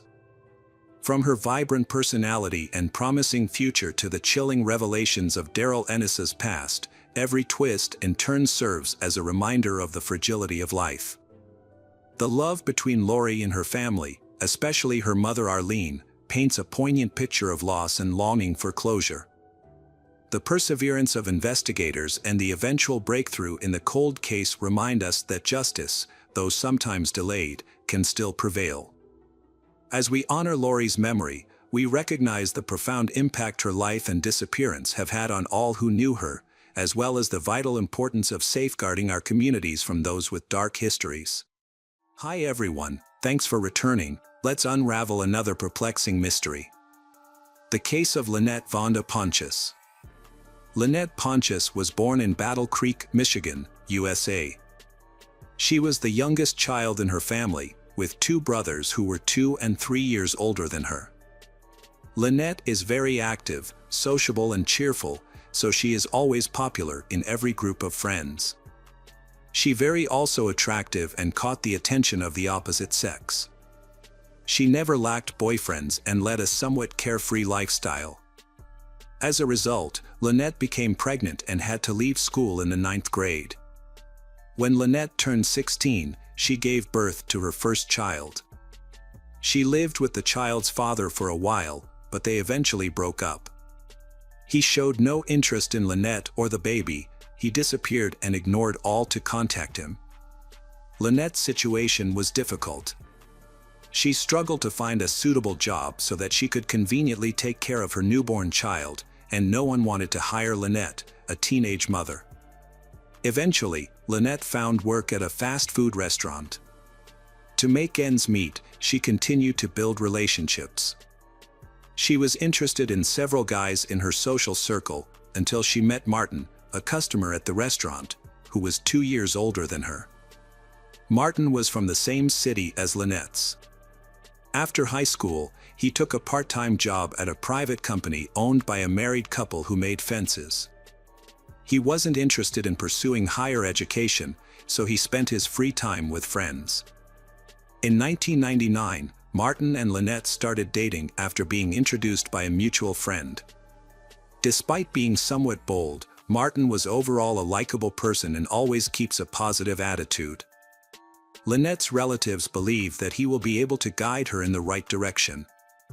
However, there were rumors that Martin struggled with an addiction to mild substances.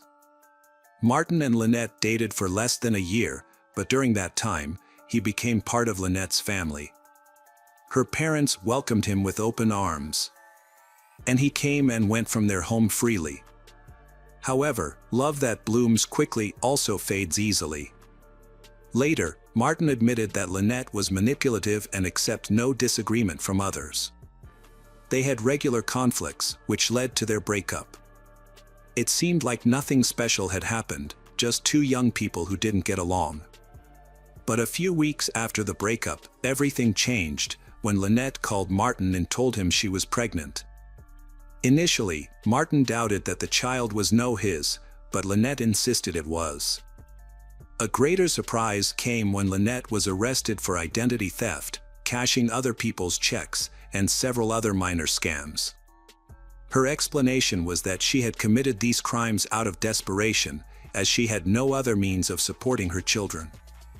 Despite her, Lynette faced the possibility of prison. To protect their first child from ending up in an orphanage, Martin chose to become the boy's legal guardian. He felt responsible for this child and wanted to provide as much support as possible. Martin was a thoughtful father who put his children's needs first. After Lynette's release from prison in 2005, he and Lynette came to a mutual agreement. Martin allowed the children to maintain contact with their mother, and during her imprisonment, he frequently took them to visit her for several hours. Martin made sure the kids had regular, extended visits with Lynette during her imprisonment. Martin has proven himself to be a thoughtful father. He took the children hiking and spent all his free time with them. Even after Lynette's release, life continued smoothly for the family. Martin and Lynette, who were once a couple, agreed on custody arrangements that allowed Lynette to have regular visits with their child. Lynette took custody of their older child. Meanwhile, she started dating a new man and soon became pregnant with her third child. She then officially published her relationship with the father of her unborn child. During this time, Martin had to leave Battle Creek and move to Kalamazoo. In Kalamazoo, he began a relationship with a new girl, Elizabeth, who also had a child. Martin and Lynette grew apart, but they remained connected through their daughter. At first, everything in the family seemed fine. However, Lynette became concerned as the distance between her and her daughter grew. Matters became more complicated in February 2007, when Martin Campbell was attacked at his girlfriend Elizabeth's house. During the attack, he was shot once in the leg and once in the shoulder. As Martin attempted to flee, he collapsed from the pain and shock. The attacker then pointed the gun at Martin's head and pulled the trigger twice. The attacker intended to empty the entire magazine into Martin. However, after 2 shots to the head, the weapon jammed. Determined to kill Martin, the criminal furiously began to hit his on the head with the pistol. He then left the bleeding Martin on the floor and calmly walked away. Meanwhile, the police continued their investigation and spoke with a witness. Elizabeth provided the first clues about the criminal. Although he wore a mask, she noticed that he appeared much older, as she saw a mustache with gray hairs peeking through. The killer's behavior was clear. He didn't steal anything or attack Elizabeth. His target was Martin. This was evident from the brutality of the attack, which left no chance for Martin's survival. At that time, doctors were trying to save Martin's life. Despite suffering severe head and face injuries, he survived, which was nothing short of a miracle. He was fortunate because the gun jammed. Even a shot to the head could have been fatal. The first bullet hit his shoulder and narrowly missed a major artery. Had it been severed, Martin would have bled to death before the ambulance arrived. Martin's miraculous survival was also crucial for the investigation, as it allowed detectives to get information directly from him.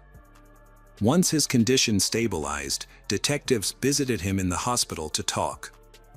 Martin and Elizabeth were certain that the attempted murder was not a random.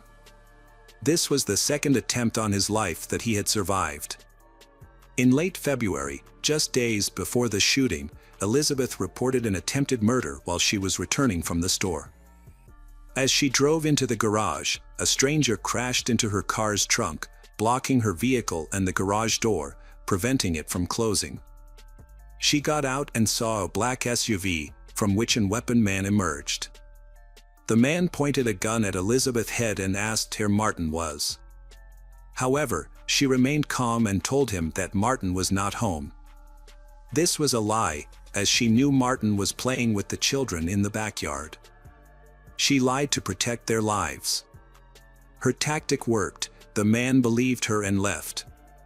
Before leaving, he mentioned that Martin owed him a large sum of money, and he was there to collect the debt, warning that he would not leave them alone. At that time, Elizabeth contacted the police and provided a detailed description of the man and his car. Additionally, a neighbor witnessed the skirmish, sensed something was wrong, and noted the car's license plate. However, the police discovered that the car was reported stolen and registered in another state, which did not help the investigation. It seemed the search for the criminal had reached a dead end. Nevertheless, a similar car was found a few blocks from the attack site in an apartment complex parking lot. The police attempted to track down the driver of the black SUV but were unsuccessful. The day before the unexpected attack, a masked man broke into Martin and Elizabeth's house and shot Martin at close range. Martin was certain that the killer had been sent by his ex, Lynette Pontius. She was the only person with a motive against T. Her criminal record raised suspicions, as she had previously spent 2 years in prison for financial crimes, including fraud and extortion.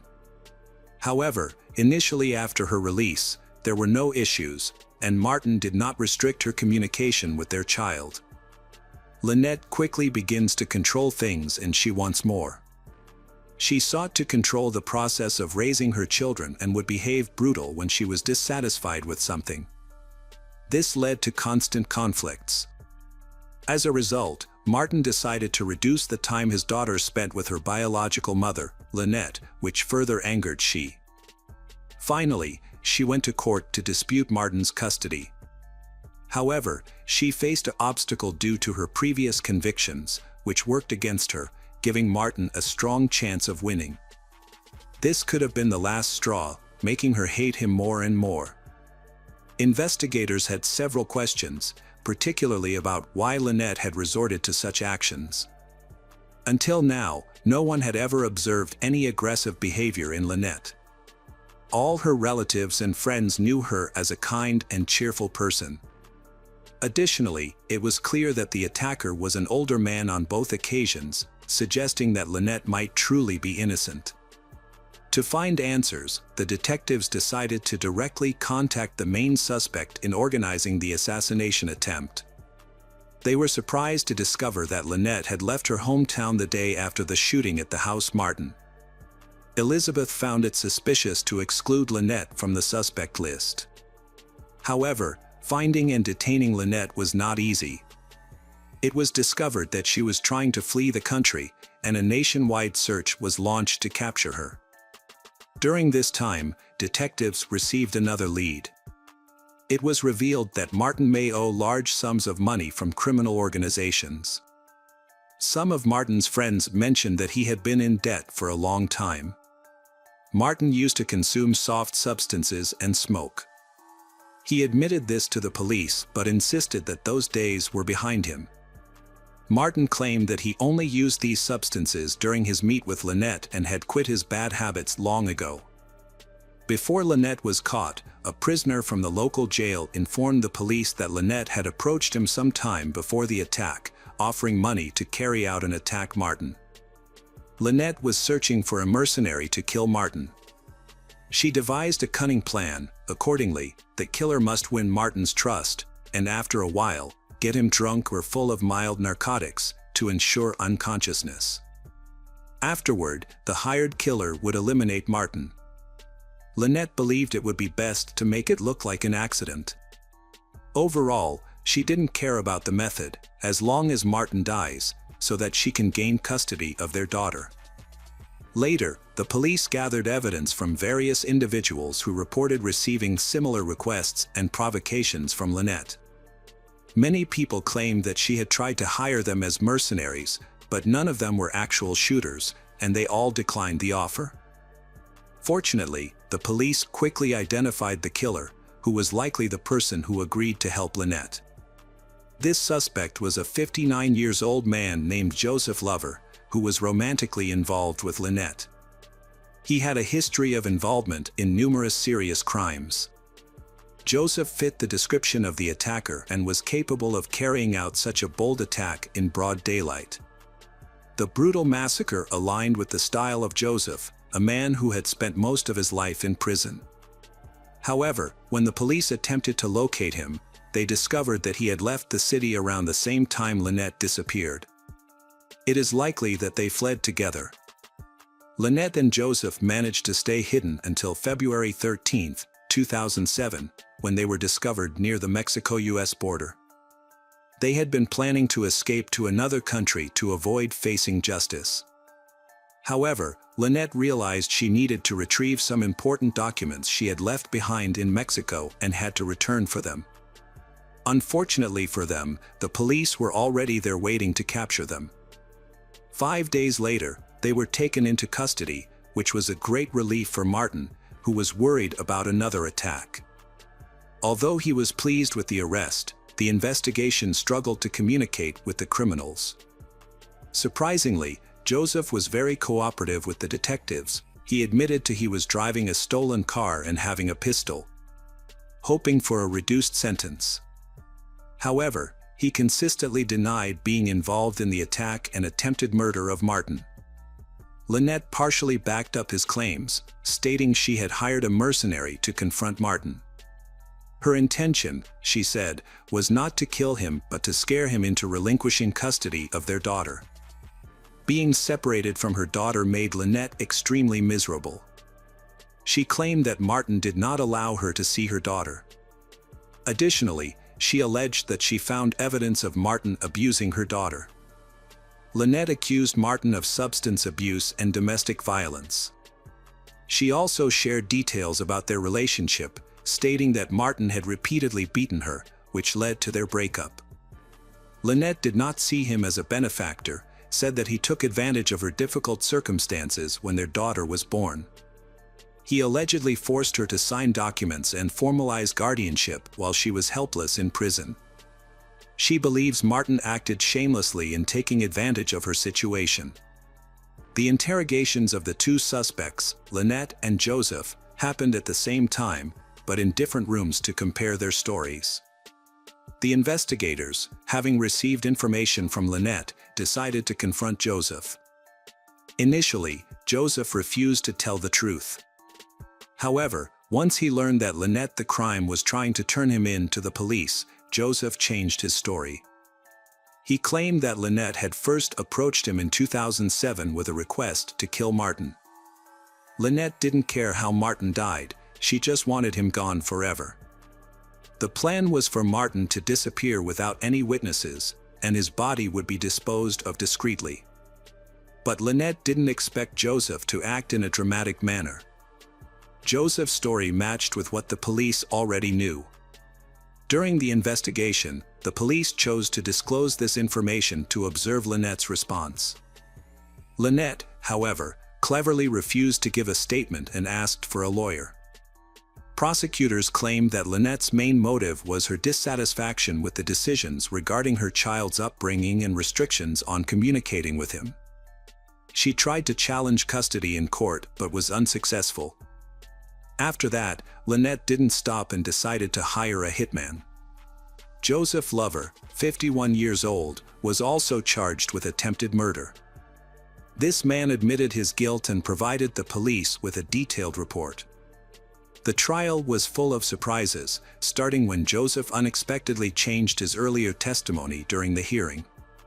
He retracted his previous statements and took full responsibility for the incident, claiming that Lynette was not involved and that he was solely responsible for planning and executing the assassination attempt. It seemed like Joseph loved Lynette so much that he wanted to protect her. However, before the next stage of the hearing, Joseph shocked everyone again by reverting to his original story, asserting that Lynette had hired him as a hitman. To obtain these confessions the prosecution suggested a plea deal. In this case, the prosecutor's office re-entered the proceedings, aiming to demonstrate that Lynette had a justified motive. Lynette clearly disliked Martin due to dissatisfaction with custody arrangements. However, the prosecutor's office relied on very limited evidence. In reality, there was nothing concrete to directly implicate Lynette in the crime. There were no phone records or messages, and Joseph, the sole witness, was unreliable, which weakened the prosecution's position. Lynette's lawyer effectively used these weaknesses to persuade the jury of her innocence. On October 3rd of that year, Joseph confirmed to the jury that Lynette was the mastermind behind the plan to kill Martin. He confirmed that she had formulated the whole plan. However, his numerous contradictions and retractions during the testimony made the jury question his credibility. The defense then made a surprising move. According to Lynette, Martin was an abusive father who often physically harmed his daughter. She presented photos showing bruises on the child's arms and back as evidence. In response, Martin's family defended him by disputing these accusations. They suggested the photos only showed minor abrasions that a child might get accidentally, arguing they did not resemble signs of abuse. They even implied that Lynette herself might have caused the bruises. Despite the defenses put forward by Martin's relatives, Lynette successfully raised doubts in the jury's minds, she portraying herself as a victim. This thing aimed to make Martin's murder seem like an act of kindness in protection of the child.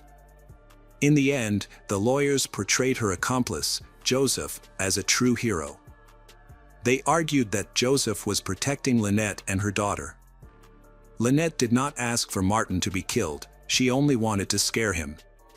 However, Joseph, a seasoned criminal, believed he was rescuing the girl from cruelty and tyranny, which led him to kill Martin.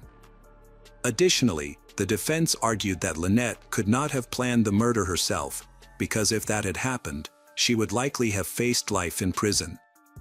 This was inconsistent with the image of a loving, caring mother seeking custody of her child. Now, the jury had to make a decision in this complicated case. On October 5, 2007, after lengthy discussions, the jury announced the verdict in this case. Lynette was found guilty of orchestrating the attack.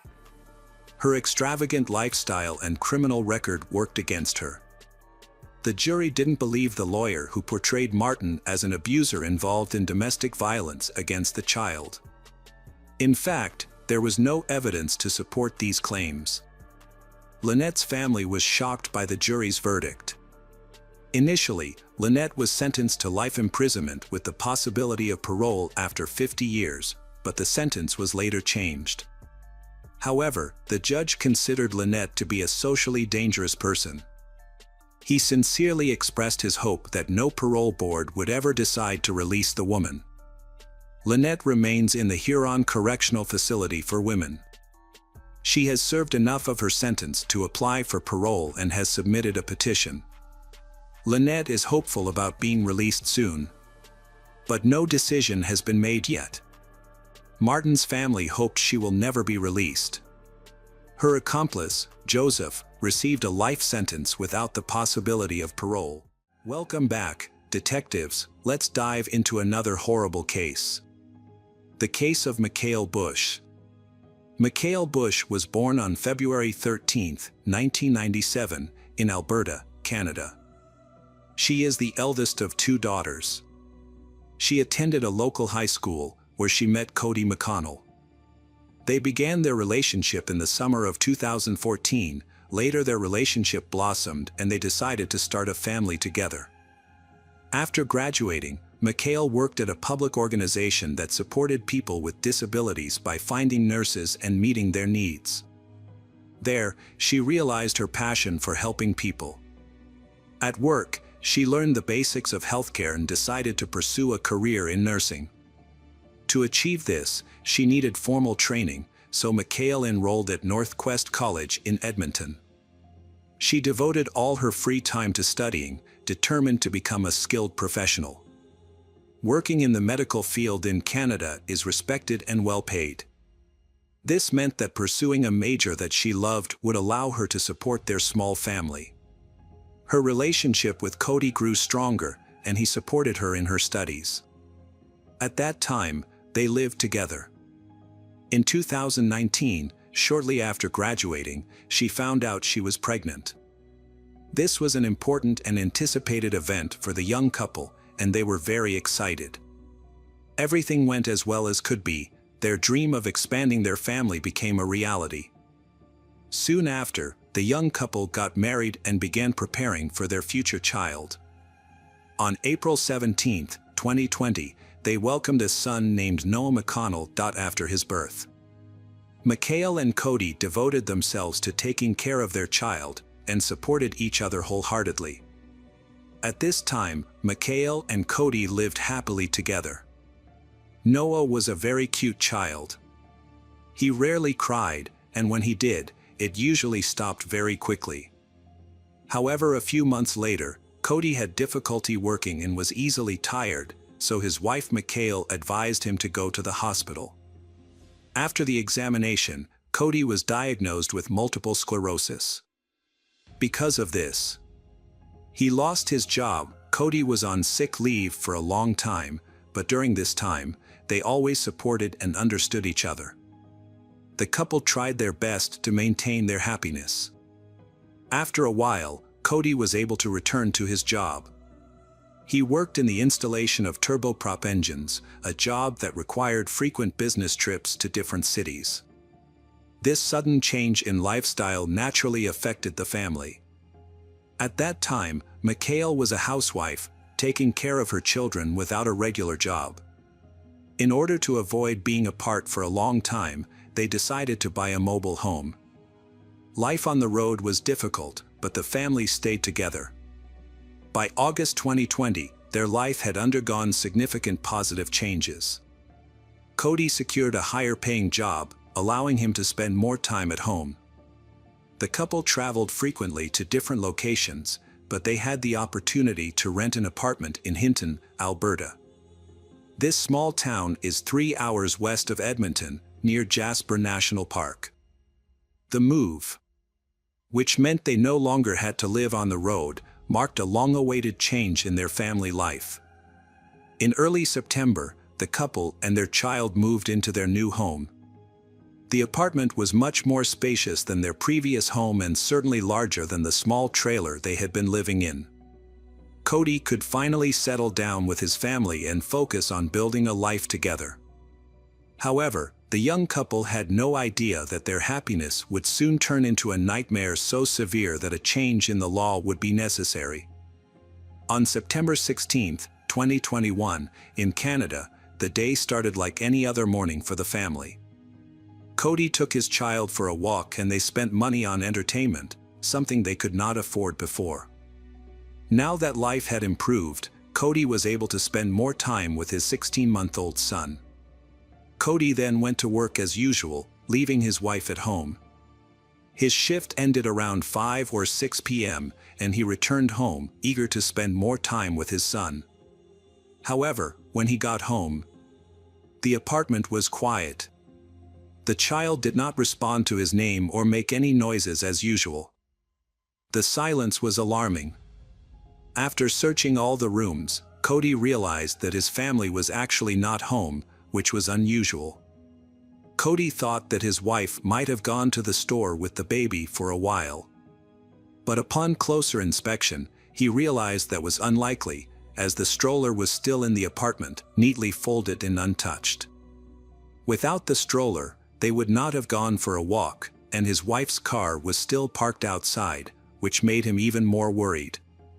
Cody ran around the apartment screaming, but the silence made him suspicious.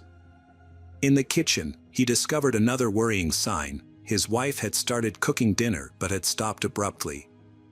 The groceries were still on the table, some cut and some still intact.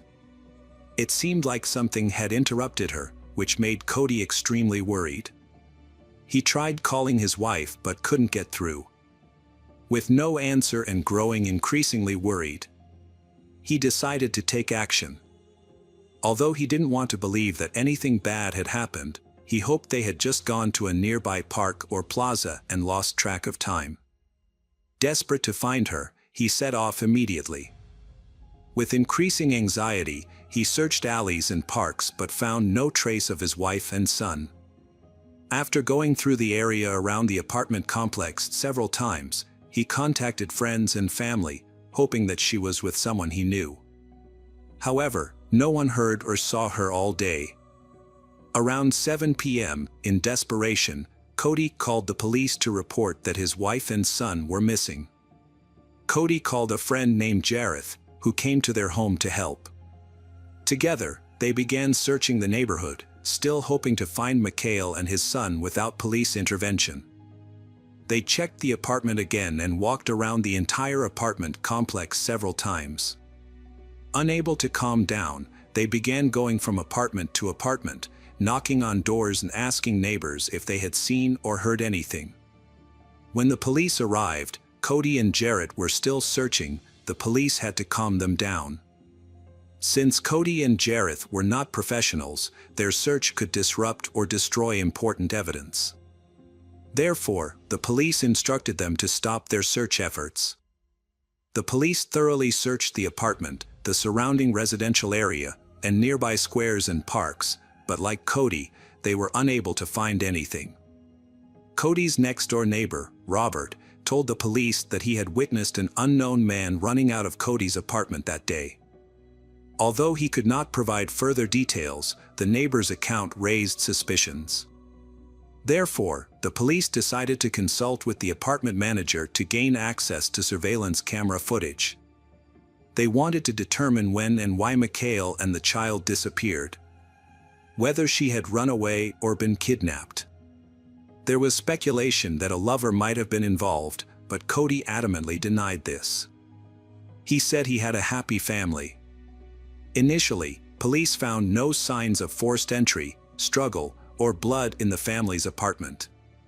Police also considered whether there had been a kidnapper. However, how could the perpetrator have entered without any signs of forced entry? It was probably someone Mikhail knew and trusted enough to open the door for.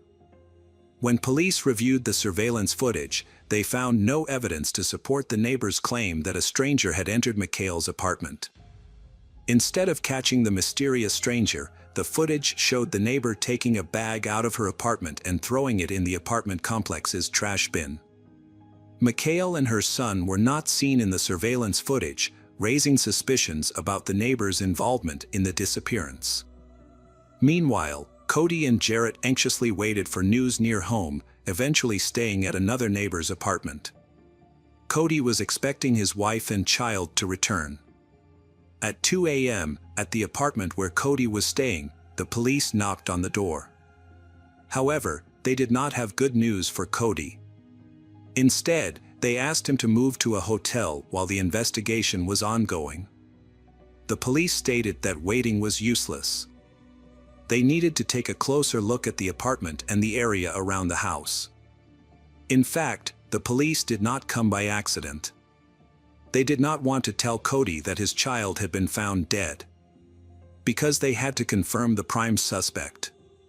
The next morning, Cody, who had not slept all night, went to the police station for questioning after leaving his home. The police asked him the usual questions to piece together the events of the previous day. However, many of the questions left him confused, leading him to suspect that something was wrong. The police then revealed that Noah's body was found in a trash can inside the residence. Noah had been strangled, with a man's sock in her mouth and a plastic bag over her head. Some of Mikhail's belongings were found, but her body was not found. Chance for his wife and children to return home safely was gone. Receiving news from the police, he was horrified and in pain when his child died tragically. During the night, Cody was asked to leave the apartment because the police did not want to draw attention to the arrest of the neighbor who lived next door. The police, skeptical of the neighbor Robert's story, visited him again and asked to check his apartment, where the police found a body in the bathroom. She was small and lying face down, but the worst part was that her entire body had been cut into pieces. Experts found evidence of sexual violence committed after her death. The Mikhails had only moved into the complex a few weeks ago. They had barely had time to see some of the neighbors. With Robert, they had hardly ever seen him. Cody thought they had a quiet, unassuming neighbor who didn't want to draw attention to himself. Robert kept his distance from everyone. Now, it was clear that the most dangerous guy was living among them, but no one knew about it. What the neighbors didn't know was that Robert Maid had been arrested on suspicion of murder and child abuse. During a background check, police discovered that Robert had a criminal record with 24 convictions, including 2 for sexual violence. He was first charged with a felony for assaulting a girl in the early 2000s. It is unclear whether he ever served any prison time for this crime. Then, in 2012, Robert was charged with a brutal sex crime. He posed as a nanny to gain the trust of a couple and, when he picked up their child, raped the child instead of going for a walk in the park. He is suspected of being involved in other similar incidents. Robert was arrested and convicted for this crime, but only served 3 years. While in prison, he attended a special rehabilitation program for sex offenders, received psychological support, and attended church regularly. Robert was released from prison after psychiatrists deemed him ready to re-enter society. However, this assessment proved to be incorrect. Just a few years after his release, he expressed a desire to harm innocent people. The police reviewed his test results while in prison and found that he had not been rehabilitated. Instead, he preferred to attack children and young women for the thrill of it. Since there was no legal basis to detain him any longer, Edmonton police could only warn that Robert was dangerous and likely to harm someone again.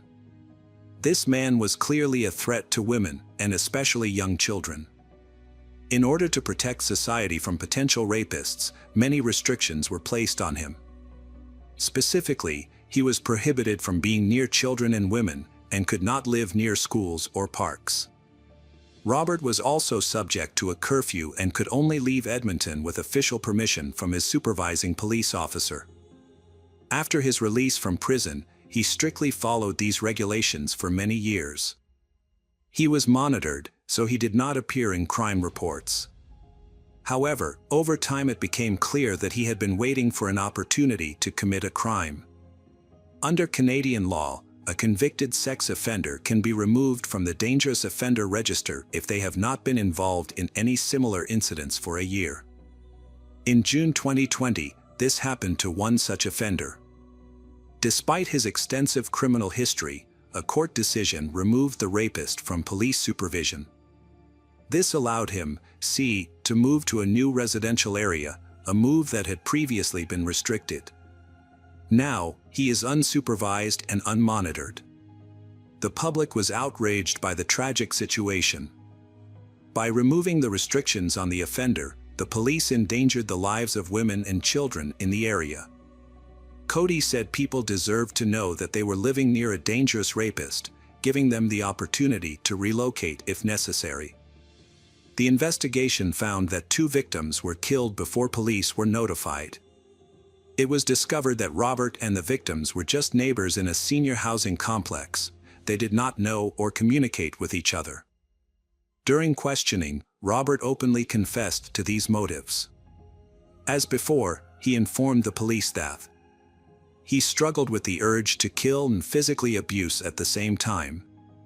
He admitted that he was a sick person who needed to be prayed for and confessed that he enjoyed the process.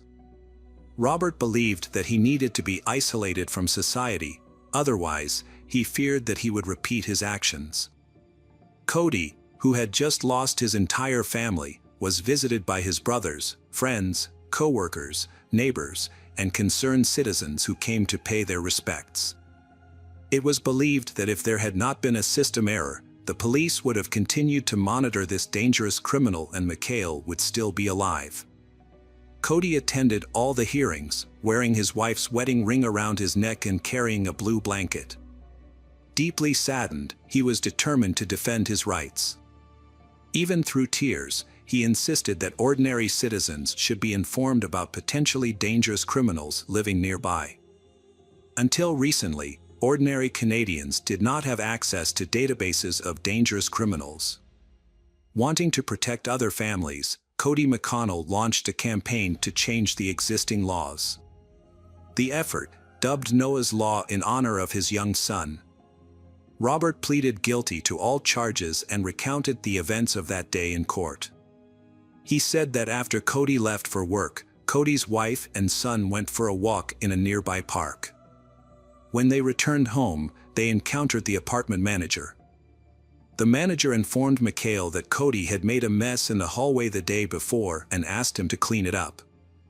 Sure enough, Cody had made a mess the day before, leaving a mark. Mikhail apologized for the mess and promised to clean it up, she planning to do so later. At that moment, Robert overheard the conversation and saw it as the perfect opportunity to act. Mikhail entered the apartment with the child, fed Noah, and planned to put him to bed.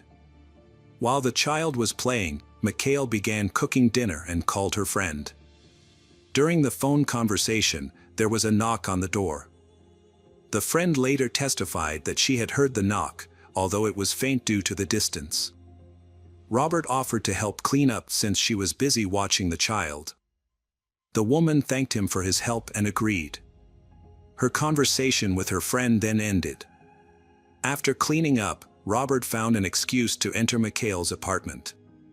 When he gained access to her home, suddenly, Robert attacked her, strangling her with his hands for about 10 minutes. Even then, Mikhail still showed signs of life, so Robert took an electrical cord from an appliance and wrapped it around her neck until she stopped breathing. He raped her, then quietly dragged her to his apartment through the hallway, placing her in the bathroom. Robert then took a knife and inflicted wounds on her body, even removing some of her organs. The police could not find these organs during the investigation and they were not found in the trash cans, like Noah. Meanwhile, the child was still alive and in the apartment. However, Robert considered the child a threat, so he decided to get rid of the child. He took the child to his apartment and tried to gag the child with a sock.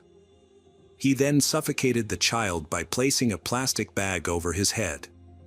He then placed the body in a trash bag and threw it in a dumpster. During the trial, Robert's behavior was inconsistent. He insists that he is not a bad person and blames mental health issues. However, he also admits that he needs to be separated from society. The idea is that criminals should never be removed from the database if they pose an increased threat. There should be increased police surveillance without any time limits. It is also suggested that residents in nearby areas should be notified if there is a potentially dangerous person living near them. Cody stated that he would never move his family into the same apartment complex as someone like Robert. Currently, the dissemination of requests and proposals to protect the rights of all residents in the country continues. This theme resonates and continues to grow. During the trial, Robert Keith Major, 55, was sentenced to life in prison with no possibility of parole for 25 years.